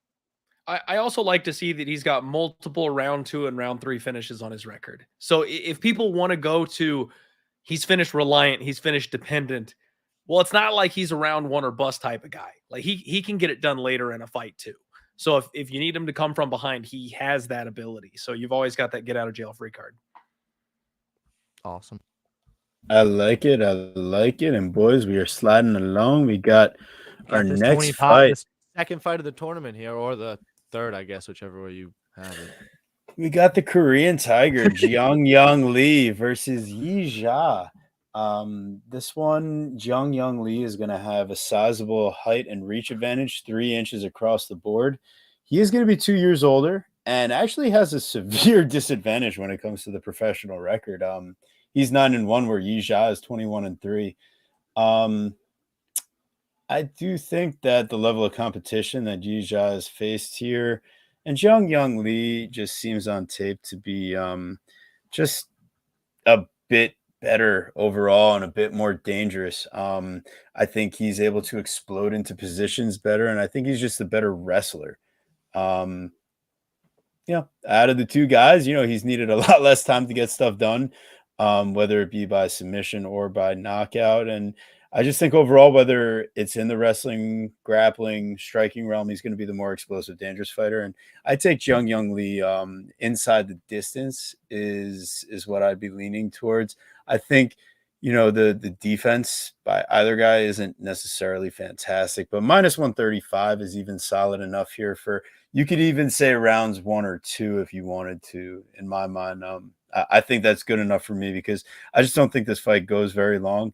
And, you can see the over under, they tend to agree. It's over 1.5 minus 125, under 1.5 and minus 105. So it's just, when do you think it happens, early or late? Because I think a finish is pending for sure.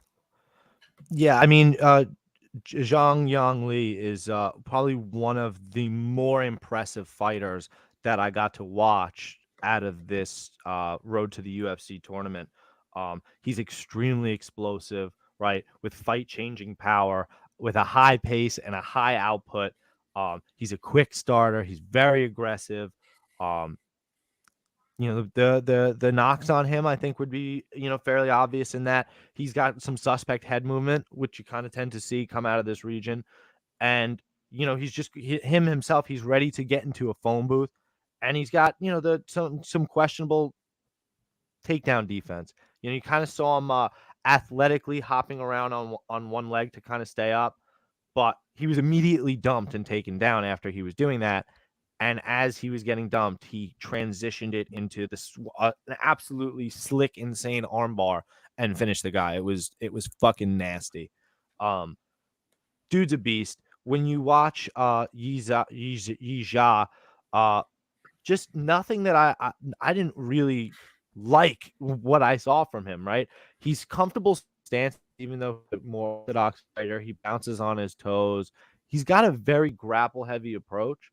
And, I'm just not sure that he actually does a good job of like timing his takedowns or even having his own good takedown defense, right? Because if he's overzealous in his own striking, it's going to lead to him getting taken down. And I just, you can't really trust him. He also had kind of cardio concerns in his fight as well, right? He won one of them by, it was a split decision, and it was not a good look at all in that fight. So I didn't like what I saw. So I want Lee all day, every day, and twice on Sunday when we'll be watching this. So I very much agreed with you guys. When I did this breakdown on my podcast on Monday, I said the same thing. There's things I don't like about Yi Jia. Seems like Lee is one of the definitely deserved of being a decent sized favorite here from what you see on tape. But does the name Santino DeFranco ring a bell to either of you guys? The wizard behind Fight Ready, my favorite gym on the freaking planet. Shout out to him and my guy Brandon Olivas. They do a podcast also where they give picks and predictions and stuff, and I just can't get enough of Santino DeFranco's thoughts and breakdowns. I got to just drive my ass over to Fight Ready one of these days and try to meet the guy because I'm a massive fan. he talked about some of the experiences that he's actually had with Yi Zha. He's actually come out to fight ready and trained with them a couple of times before and things like that. And this is where you get that little nugget of insider info that he was like, if you just watch the tape on these fights, then the line makes sense. It's like, but everything I have seen in the gym from Yi Zha tells me that this should be a pick'em. And that just like blew my mind, that I'm like, a guy that's seen this guy behind the scenes is blatantly telling us that this guy is better than he's looked on film. And if that means he's going to live up to that and do better on Saturday specifically, maybe not, but it's enough to put doubt in my mind. I'm not going to be parlaying up Lee or anything like that. I think this is an extremely volatile fight. And while I was picking the favorite, and I'm going to say Lee probably wins the fight, something that is just leaping off the page at me is Yi Zha by sub at 5-1. I mean, the guy has obviously got the grappling advantage here in this spot. Maybe not the wrestling advantage, maybe not the striking advantage, but the pure jiu-jitsu advantage, the submission grappling advantage, that goes to Yi Zha all day. And you look at his run, rear naked choke, triangle choke. He's got a front choke. He's got a heel hook. Like there's all kinds of different subs. The north-south choke, something you just don't see in mixed martial arts. He's tapping guys, and he's only 26 years old. So, like, I know his opponent's only 27 also, so you can't, make a big argument for the age or anything like that, but he's got a ton more experience, and that definitely adds a flavor here to me. I'm going to pick Lee to win, and this is where people get so angry at this. I'm picking Lee to win, but it's dog or pass betting.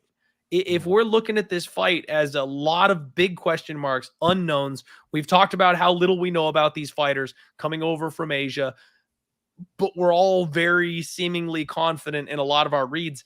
This is the one where I've got the doubt. This is the one that I think could be the apple pie shitter that could bust all your parlays, because we just don't know enough. But you've got a young kid who's got a stellar path to victory, who's got more experience, and he's plus 210. It's hard for me to hate on that. And especially getting 5-1 on his best path to victory, it's even harder for me to hate on that. For sure. I mean, you see it in his tape there, right? And he's got 12 round 1 finishes. I mean, if Yi Zha does. So, like, I mean, if dude can get it done, he can get it done quick. So, I mean, and it just tells me his ceiling might be a little higher than what we've seen recently. Yeah, for sure. Especially when you hear somebody like DeFranco saying, like, this guy has the potential to be great. Like, damn, that could mean a lot. So, I'm still picking Lee, but yeah, man, we like a little value boys out here, little grandma's couch cushion type of play. Oh hell yeah! And I've gotten now, boys, as we roll along to our next fight, we got Toshiomi Kazama versus Rinya, the hybrid Nakamura. You want to talk about Nico Price earlier? Well, we found the other hybrid on the roster now. Toshiomi Kazama is coming in at plus 340. Brendan Schaub was also the hybrid, by the way. Fair enough. He was half comedian, half fighter. That's why. Yeah. And he was batted both of them. Ooh. Shots fired. Yeah. I'm sorry. I actually like Brendan Schaub. I'm just joking. Fair enough. Fair enough. He's like a clown. Like, how do you like? Yeah. Like, it's like he's a clown. You know, he gets too much hate, man. Like he says stupid shit, but so do I. Like that's the way I think that. That I'm like if you recorded, I do one show on Mondays. If you had me talking on this microphone, 5-6 days a week for 2 straight hours, I'd say some even dumber shit than I have already. I agree with that. I totally understand that. That's actually fair. That's a pretty damn good point, Clint. That's what I say about Joe Rogan and stuff too. People are like, oh, he's this, he's that. Like, bro, he's talking for 12 hours a week. Like, bro, do you know the type of shit you say if you're talking for 12 hours a week? Thought that runs through his head goes straight into the microphone. Like, don't tell me you haven't had a thought that you were like, maybe I shouldn't have thought that. Like, it happens, but he just never. Says I'm very pure. Body, mind, and spirit. can tell you about Like a some of the temple. things that have come out of Guru's mouth on Saturday. my- but fights, Jesus Yo, you need to Christ. relax with that. Anyways, as we move along from our saintly prince, the Guru scouting MMA, Rinya Nakamura is the person on this card where I'm like, well, degenerate parlay piece definitely makes sense. You got one guy who's like, I love wrestling, and you got the other guy that's like, well, actually, I'm like a world champion or whatever. And it's like, well, I love wrestling. It's like, it's not gonna work out for you, Toshi. All right. So just Toshi. throw Rinya, the hybrid, Nico Price's distant cousin, and Brendan Schaub's distant relative, Nakamura, into your degenerate parlay and enjoy a good time. Because I think whether it's winning 14 minutes and 10 seconds of top position or, whatever. All right. So, but I think Nakamura's got this thing locked up. It's just like, could this be a Lou Betcha special? It just might be, like this is another person that's just pow, balls, kick to the balls. Like it's like every possible illegal thing you could try to do. Rinya Nakamura will definitely attempt to do it as well. So he's aggressive to the point where it's like dangerous for his opponent at times, is the way I see it. Like it's like a good thing when you're like his coach, but like when you're going in the octagon across from him, it's like you're probably going to come out with like an injury. Like he's not just like, oh, I'm going to sit on top and just chill. Like, no. He's like, it's like, we're talking like dangerous 12-6 elbows and like demonstratively going to the back of the head of his opponents, gets stood up because of how bad it was, point deducted because of how bad it was, but he just knocks him out within like 20 seconds of all that nonsense. So we all just throw Rinya. Hey, listen, that illegal shot to the brainstem had nothing to do with that knockout. No. It didn't. No. I'm not saying it did. I'm saying there's a reason you might want to play for a point deduction. I heard you say you did. All. Didn't you hear him say you did, Clint? That's what he said. That's what he said.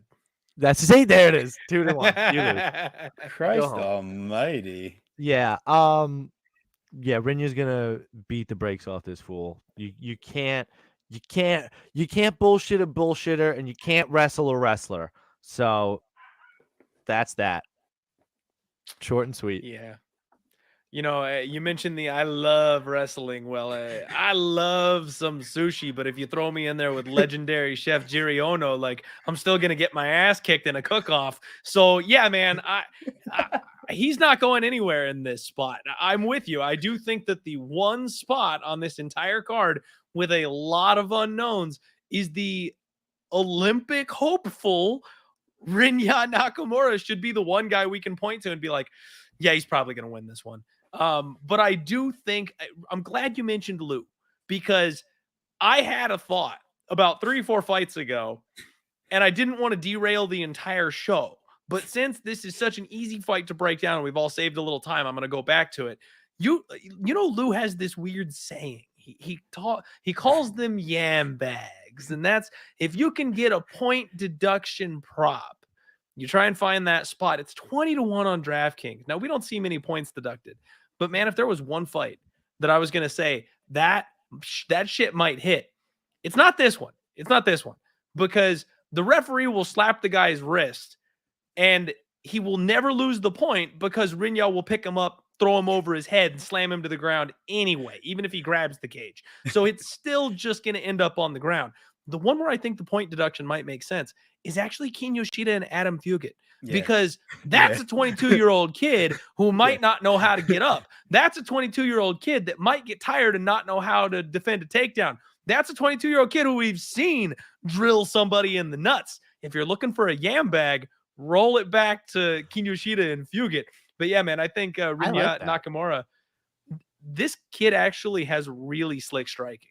Like for a guy that comes in billed as a wrestler, he's incredibly aggressive and his striking is clean and he's got big power. I think he can finish this fight almost any way he wants to. I don't think it has to be even a submission. And frankly, Kazama has a decent jiu-jitsu game himself. He's a good grappler. I think the knockout is probably more likely where it's like an attritional ground and pound TKO type of situation as opposed to getting a sub. I know it's even money at plus 100, but if you don't want to parlay Rinya, you can bring the price down and take inside the distance or by knockout. Make sure if you're doing that, Go inside the distance. Don't try to play games with one or the other, because if the price difference isn't that bad, just eat it. If he finishes, it really could be however he wants to. I think Nakamura is a good parlay piece this week. I really, and like you said, I do like the knockout, as long as if the price is actually crazy. I like the knockout because he's got 4 wins by KO, and Kazama's actually lost by knockout before.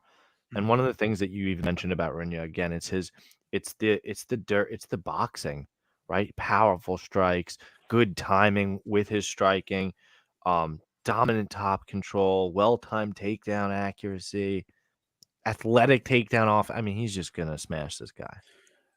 By finish -135. Final answer.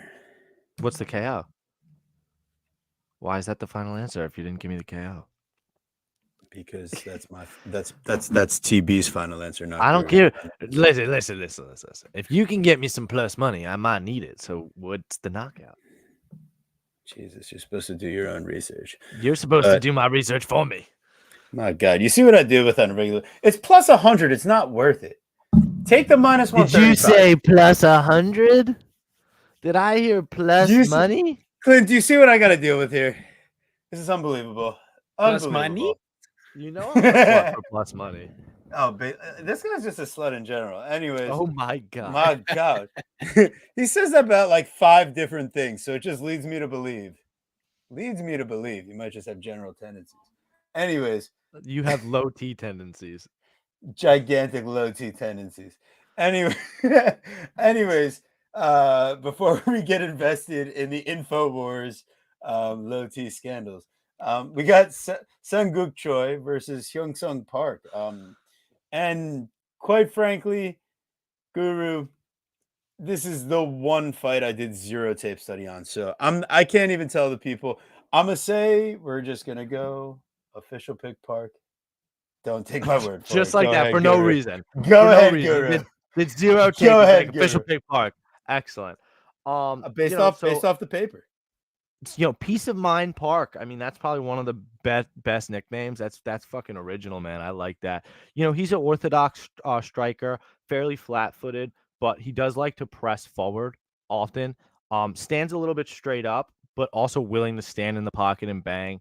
Got some nice fast combinations with a decent jab. Will throw the leg kick. Offensive grappling's not too bad, right?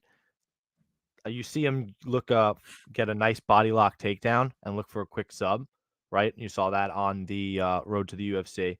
So, he's got some decent things offensively, and I understand why he's the favorite. That being said, you saw him dropped bad by a huge combo in his second fight in the road to UFC, and that was not good.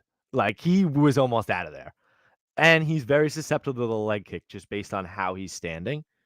And then you look at somebody like Sunguk Choi, who to me is not the line is kind of disrespecting him.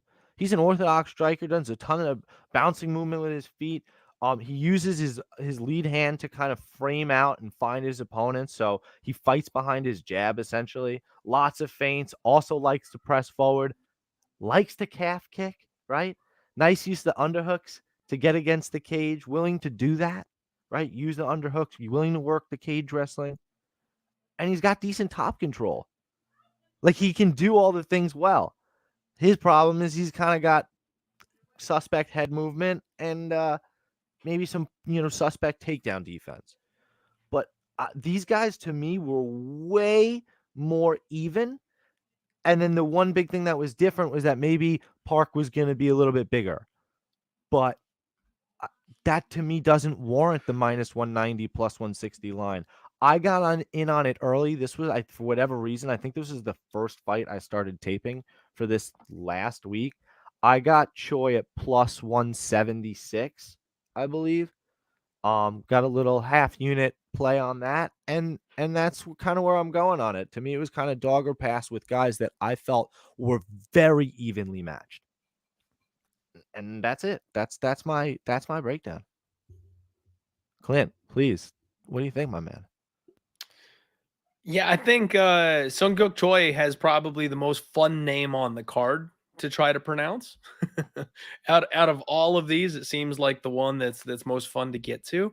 6-1, taking on 7-0. I mean, both these guys look really good.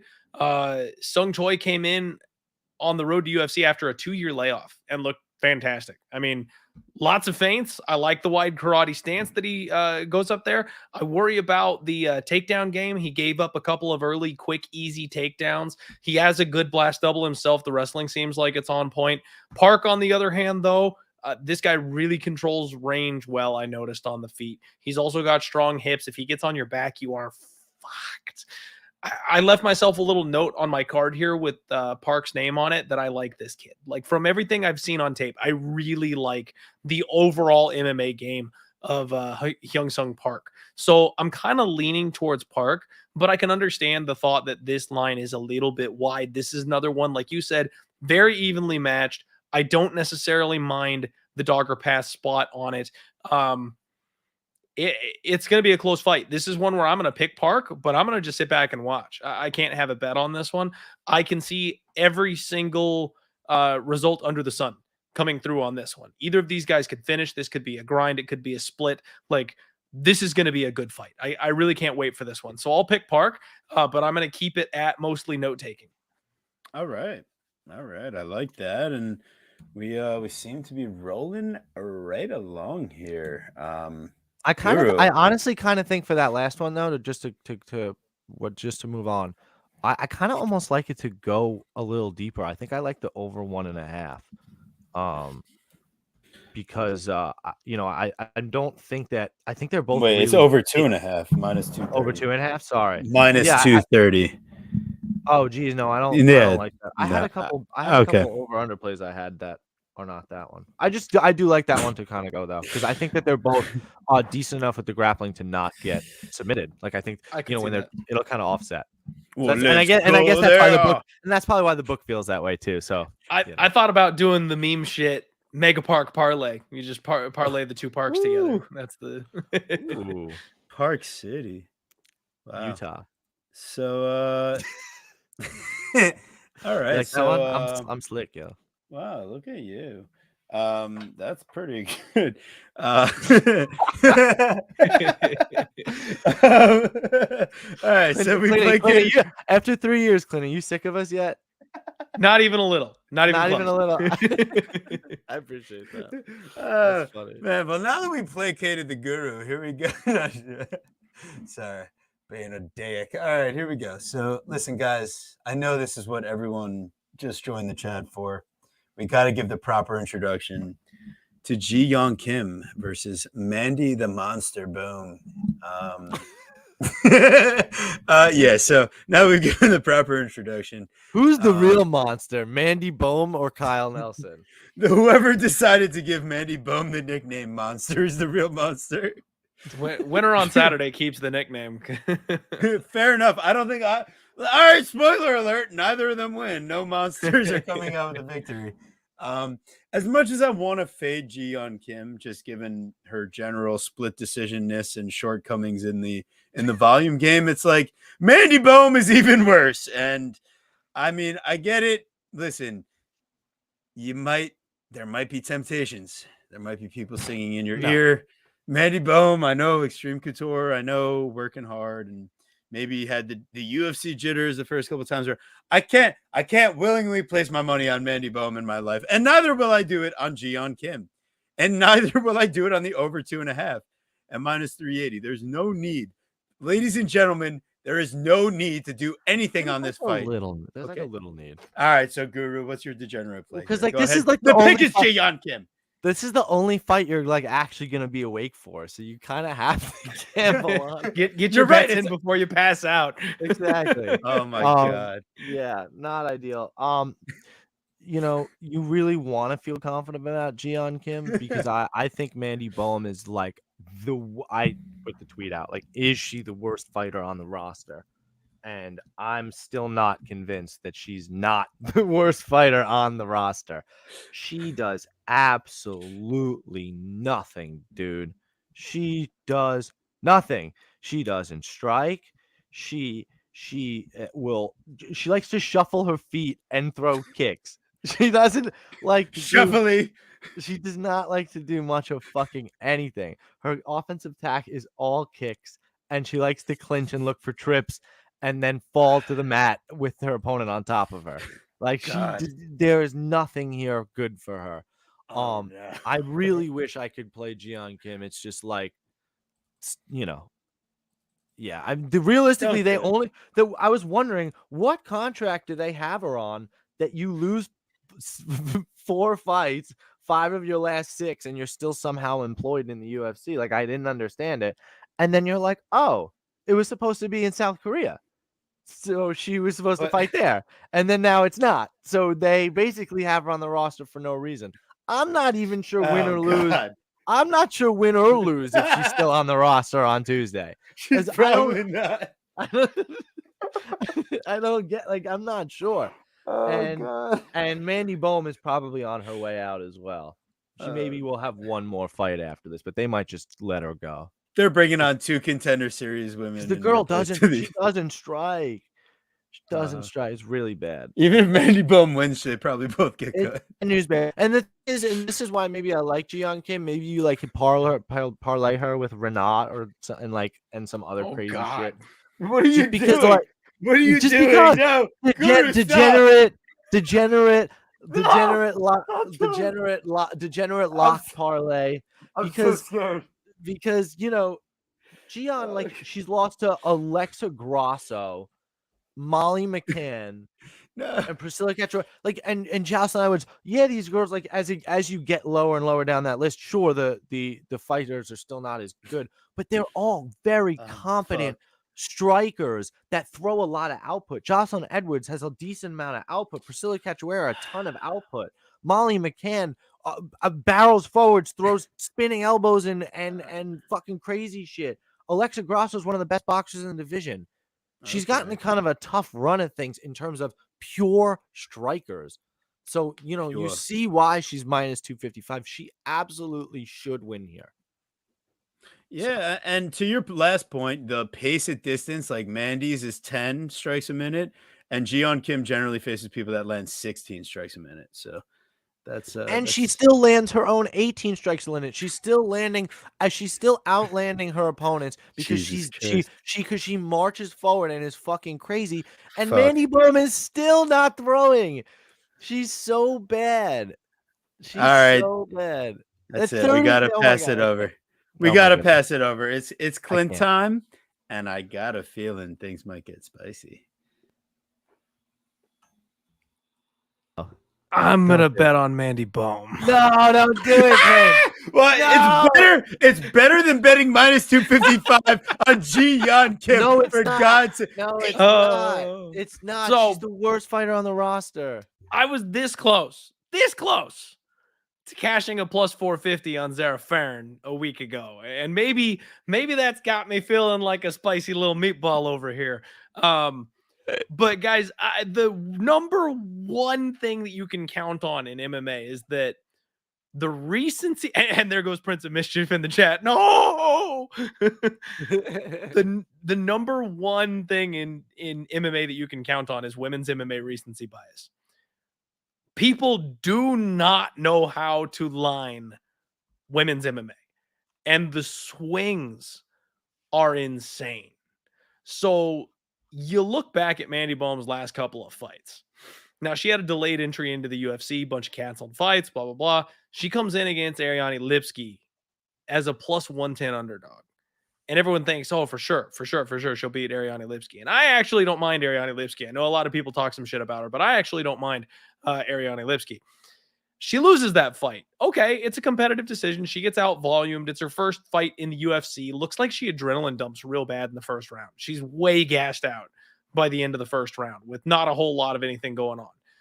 Okay, so you look at her versus Victoria Leonardo, and I know a lot of people, they were like, bro, this is it. This is the one. Victoria Leonardo sucks. Mandy Bohm is going to come in here and win this fight. I went big on Victoria Leonardo. I'm like, no. She doesn't have a great gas tank. She can't grapple. Victoria Leonardo can grapple. Like, y'all forgot. The reason we got that good line is because Miss Victoria Leonardo had been on a 2-fight skid.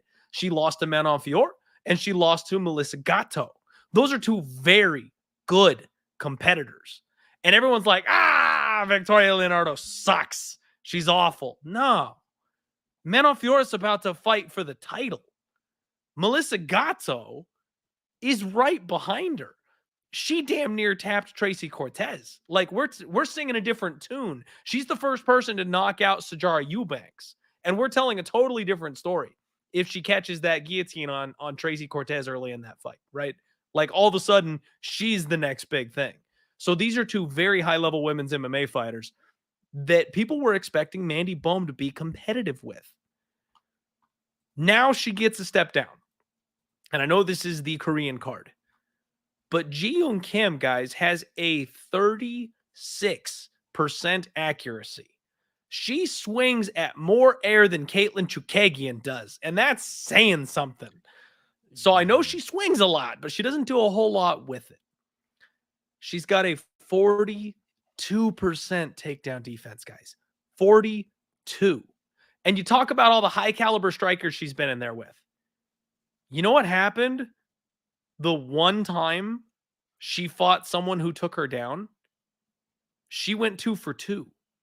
That was Antonina Shevchenko, the bad Shevchenko, in 2018. Like, before she went back to the drawing board and started wrestling, Antonina Shevchenko had good enough wrestling to drag Ji-Yoon Kim to the mat and beat her grappling in 2018. Mandy Bohm is huge. She is a massive at this weight class.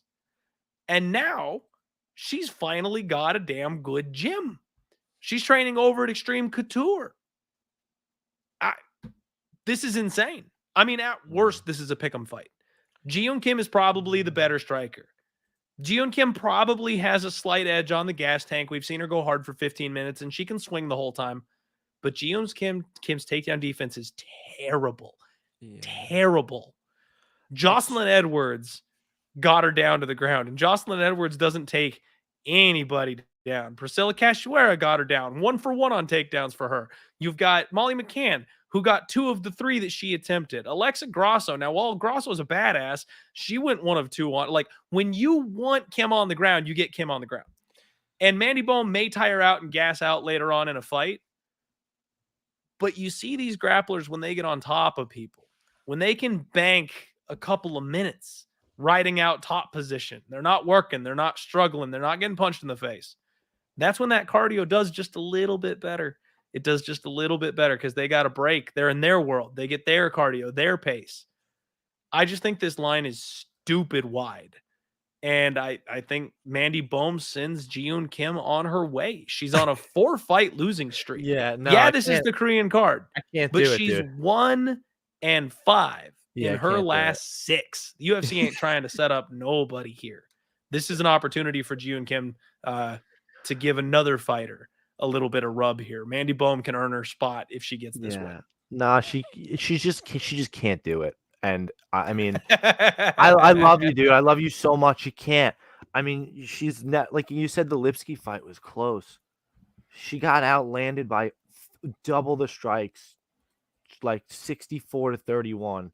That's not a close fight. She hasn't landed over 35 strikes, and Kim does that in every single one of her fights. She just doesn't throw enough.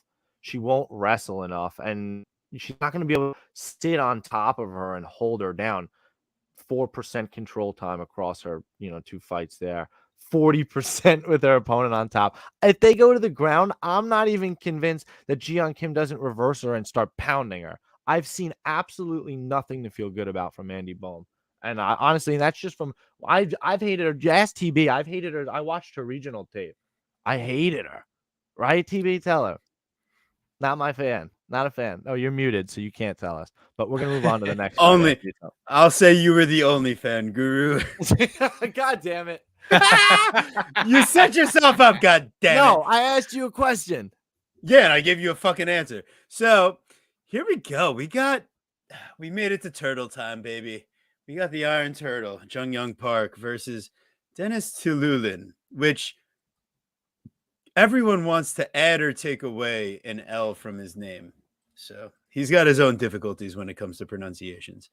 But we got another Extreme Couture participant versus someone, put on the Korean top team, pedestal here for this event. Second fight, even though he's got more experience than like 90% of the other people on this card. Jung Park is getting disrespected on card placement, god damn it, and I won't have any of it. It's minus 200 to plus 170. Realistically here, pick Jamie Pickett to beat Dennis Tululin. All right, let it sink in. I picked Jamie Pickett to beat Dennis Tululin, and it was a very similar line. Am I not going to pick Jung Park to do the same thing? It's not about learning a lesson, okay? We know Jamie Pickett sucks. It's about Dennis Tululin. You do the right thing. You're just not good enough to fully execute it was the issue. And against a guy like Jamie Pickett, a guy silly enough to accept the nickname of the Night Wolf, I mean, that says everything you need to know about the guy. So listen, Tululin, I just don't think that he's Gregory Rodriguez level and that he could just end Jung Park or have the durability and the grappling to survive the exchanges he's going to get into at Jung Park. So give me the Iron Turtle here. Minus 200 could be, one of the what it should have been lines in retrospect here. I don't know what that statement means, but I also don't agree with your analysis here. Fair enough. I'm on the dog, and there are many, many reasons why. And I feel like pretty decent about it, honestly. Pace stat, right? You think Jung Park has a high pace? Well, Dennis has a higher one. Okay. He's even got better fucking takedown defense, which is like, if you're gonna start talking shit about takedown defense, like that's not a good place to start. Yeah, obviously, Dennis Tululin, if he's nothing else, he's a damn good boxer. Boxing heavy, high guard, likes to move forward, but will step back when getting kind of thrown at. He likes chaotic exchanges. He thrives in them. He's a solid counter striker, good right hand, stiff jabs, working the body, combinations, all the things you want to see. Okay. He's gonna fucking, what we know about Jung Park? He's extremely willing to get into a firefight. That he's got low fight IQ because he could have won that fight with Gregory Rodriguez, but didn't because he got into a brawl. What you see about Dennis Tululin is, sure, he's got possibly he's got suspect takedown defense, right? He knows that he has a takedown defense hole, but he works on it, drills it consistently. You see somebody like Kizriev have to fucking claw and fight to fucking get takedowns. And that dude had to eat a ton of fucking hard strikes to beat this guy. And then he comes in versus Jamie Pickett, a guy that's bigger than him, and he fucking dismantles him. He deals with the grappling, he deals with some of the lame striking, and he puts him down. I'm not sure that Jung Park is going to have a power advantage here. And he's willing to strike and bang, right? I'm not necessarily convinced that Park is going to spend all that time grappling. He needs to grapple. He needs to spend all of it grappling, right? 4 takedowns attempted per 15 minutes, 2 landed. 30% of his fight time is spent in control. He has to spend this fight there. He's got higher accuracy, higher defense numbers. He lands more. But again, like I said, it's Dennis's. Again, he fought Kizriev, A, and B, it's the type of fight that he likes. He's gonna obviously get landed on a ton because he wants to fight in a phone booth. The other point is that he's got a 3-inch height advantage and a 4-inch reach advantage. He's gonna be huge compared to Park. Are we sure that Park's gonna be able to take him down and hold him down? He gets tired. I think Dennis keeps coming forward, gets back up, because if you watch the Kizriev fight, who's a better grappler than Park, he gets up. So unless Park holds him the fuck down, and Dennis is tough as shit, Dennis is going to knock this dude out.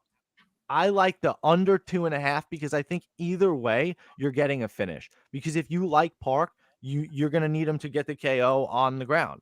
And if you like Dennis like me, I think he's going to knock him out on a feet.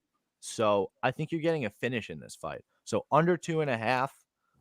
I got it at plus money, but it's at even money. So I also like the dog. I've been barking up the dogs this week. So I I think this card's going to be fairly sketchy, guys. That's how I feel. And I like 4-inch reach advantage. Clint, please tell me I'm crazy. You're crazy. You're crazy. No, I actually think this is a very sketchy card overall. I think there's going to be a lot of unexpected results because we think we know MMA, and every single week we get proven that we don't know shit. This card is one of those ones where I think it's going to come in full force because we know even less about these people. This is like this is practically a Dana White Contender Series card that we're betting on. So who the fuck knows what anything is going to happen on this one. I would say you were a little harsh on Park. I think he's a very strong grappler. I think his wrestling is maybe the best part of his game, which when he came to the UFC, we did not know that, and he figured it out partway through. I also think that the Gregory Rodriguez fight, everybody thought Gregory was dead. Like, he went for the finish because everybody thought Gregory was out on his feet. He just got caught coming in on that one. I don't think we should hold that too harshly against him. But the split decision with Eric Anders is a little bit troubling because as much as I love your boy, he is mid-tier at best at this stage. I smashed him in that spot. I smashed him in that spot. I was all over him. I faded Anders for sure. Yeah. So it's a spot where I actually do pick Park to go ahead and get the win here. But I think the size, the height, the reach, the obviously improving takedown defense of Dennis is something that could very much pose Park a problem. I'm going to pick Park. I'm not going to parlay him or anything like that. Frankly, guys, I think this is a spot where Dennis is probably too tough a nut to crack. I don't think that Park is going to be able to get around that reach and like Action Man Chris Curtis body shot him and knock him over that way. I think if he wins this thing, it's going to be another Park sub. Now, I know that might be a little recency bias because we just saw him do it to Joseph Holmes, but I think Park is really steering into that grappling edge that he has over a lot of these guys. I think he'll probably play it more technical on the feet, stay all in or all out, make this man defend the takedowns, and then the deeper this fight goes, as those takedowns come a little bit easier, then I think Park starts to take over on the ground. Dennis doesn't give up the knockout. Maybe he gives up his neck. I'm thinking Park by decision, Park by late sub. That's where I would be looking. But with the power that Dennis has, I would not be shocked at all if he caught one down the pipe and it was a Dennis KO. So sketchy fight, picking the favorite, not going to bet it. Fair enough. We love it. And we got to probably the easiest fight of the night. And one I'm most excited about because I want cheeseburger. I love Tatsuro Taira, man. How anticlimactic, though. Yeah. I know. Very, yeah. So, but I think the interesting part is everybody thinks he's going to get it by sub. I think maybe the knockout, shout out to Couch Warrior. He kind of said that was interesting, right? If you really like the finish, which I do, I think he's going to, maybe why not maybe get the knockout, which again, they're hip to the sub, but I mean, the ground and pound knockout might just be live. And the other play I was also thinking before I let you guys have your way with it, I kind of like everybody, again, he's a minus 1,200 favorite, yet you've got the under 1.5 at plus money. Is he not going to run through this guy? Because I kind of think he is. I think he's going to get the fucking finish. So under 1.5, Tatsuro Taira in the under 1.5. I kind of like the under. I think he's going to get it done. But yeah, I mean, you saw versus Candelario, he didn't get the finish, but I think Candelario is much better than Jesus Aguilar. So yeah, take it away. Taira degenerate parlay section that doesn't do anything to add to your parlay except having a bet on the first fight of the night. That's probably the way that you have to approach this. No. However, now that Guru has already given his piece and passed it off, I am going to say my idea that Guru is allowed to have his own ideas on. But I actually thought, listen, Candelario avoided a lot of stuff for a long time against Tatsuro Taira. And Jesus Aguilar actually has a pretty solid grappling and wrestling background. And he has his own explosive, background on the feet. And I get it. Taira is going to be the bigger guy here.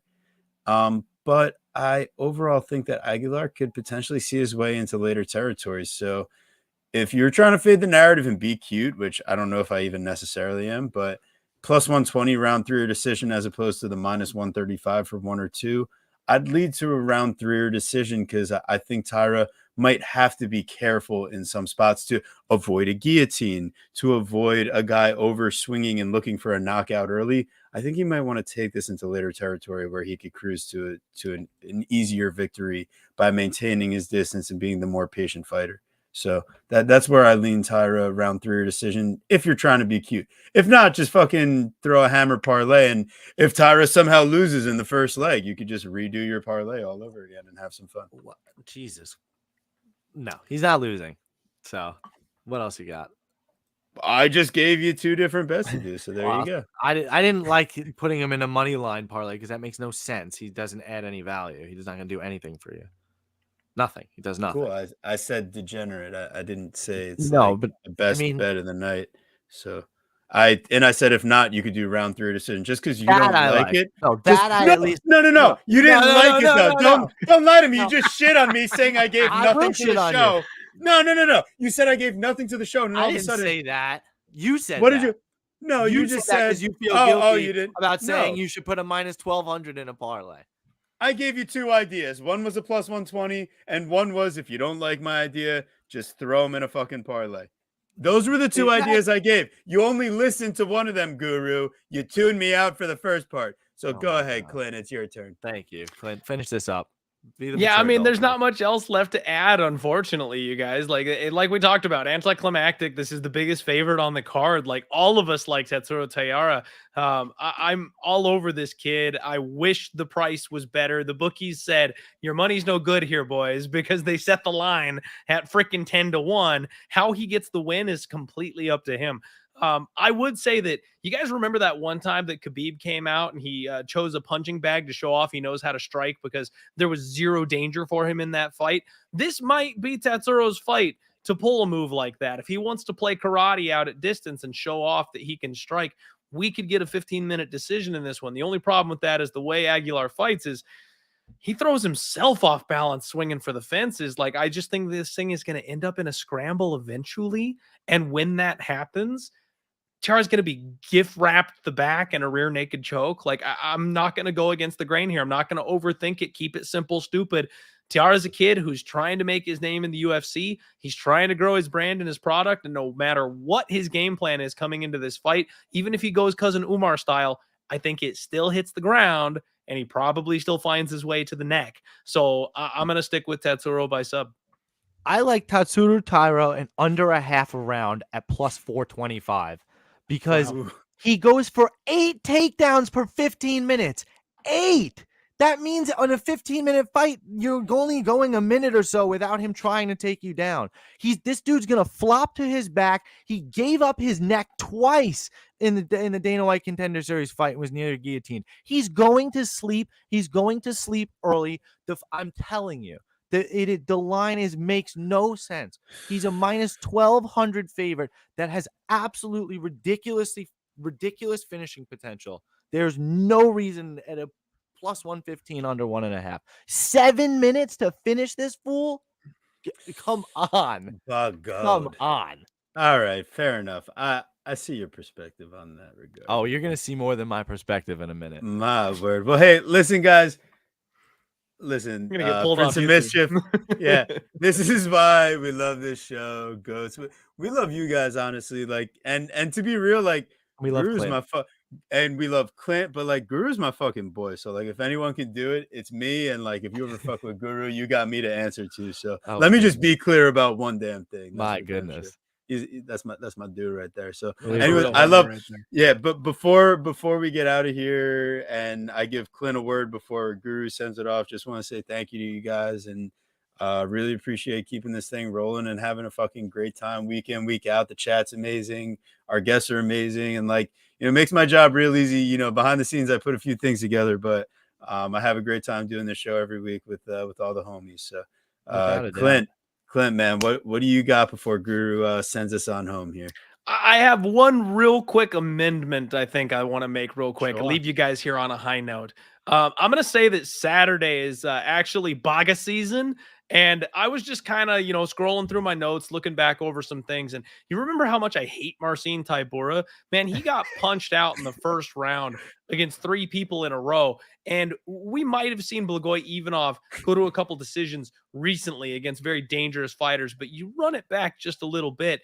And man, he dropped guys like Tai Tuivasa in his fight. He had Marcos Rogerio de Lima looking for the door in his fight. Baga season, baby. We got Blagoy Ivanov by knockout, 6-1. That's going to be the move. That's going to be the move. That's how I'm leaving you coming off the show, is making my insane split decision prop even crazier by bumping it up by an extra, $2 on the piece. We're going to go Baga season by knockout, and I hope you all cash some serious tickets on Saturday. It's going to be a crazy card. I am going to be staying up late for it, guys. I was supposed to be out of town. It's my grandma's 85th birthday. Unfortunately, flights have canceled all the trip for the rest of the family. So we're moving it. And that means I'm going to be here for the fights. And that means I'm going to be live on Pub Sports Radio watching this shit with a bottle of Fireball in my hand. I was about to say, you should definitely be doing a live watch party. Oh, baby. 2 a.m. So yeah, We'll be watching. We'll be cashing tickets.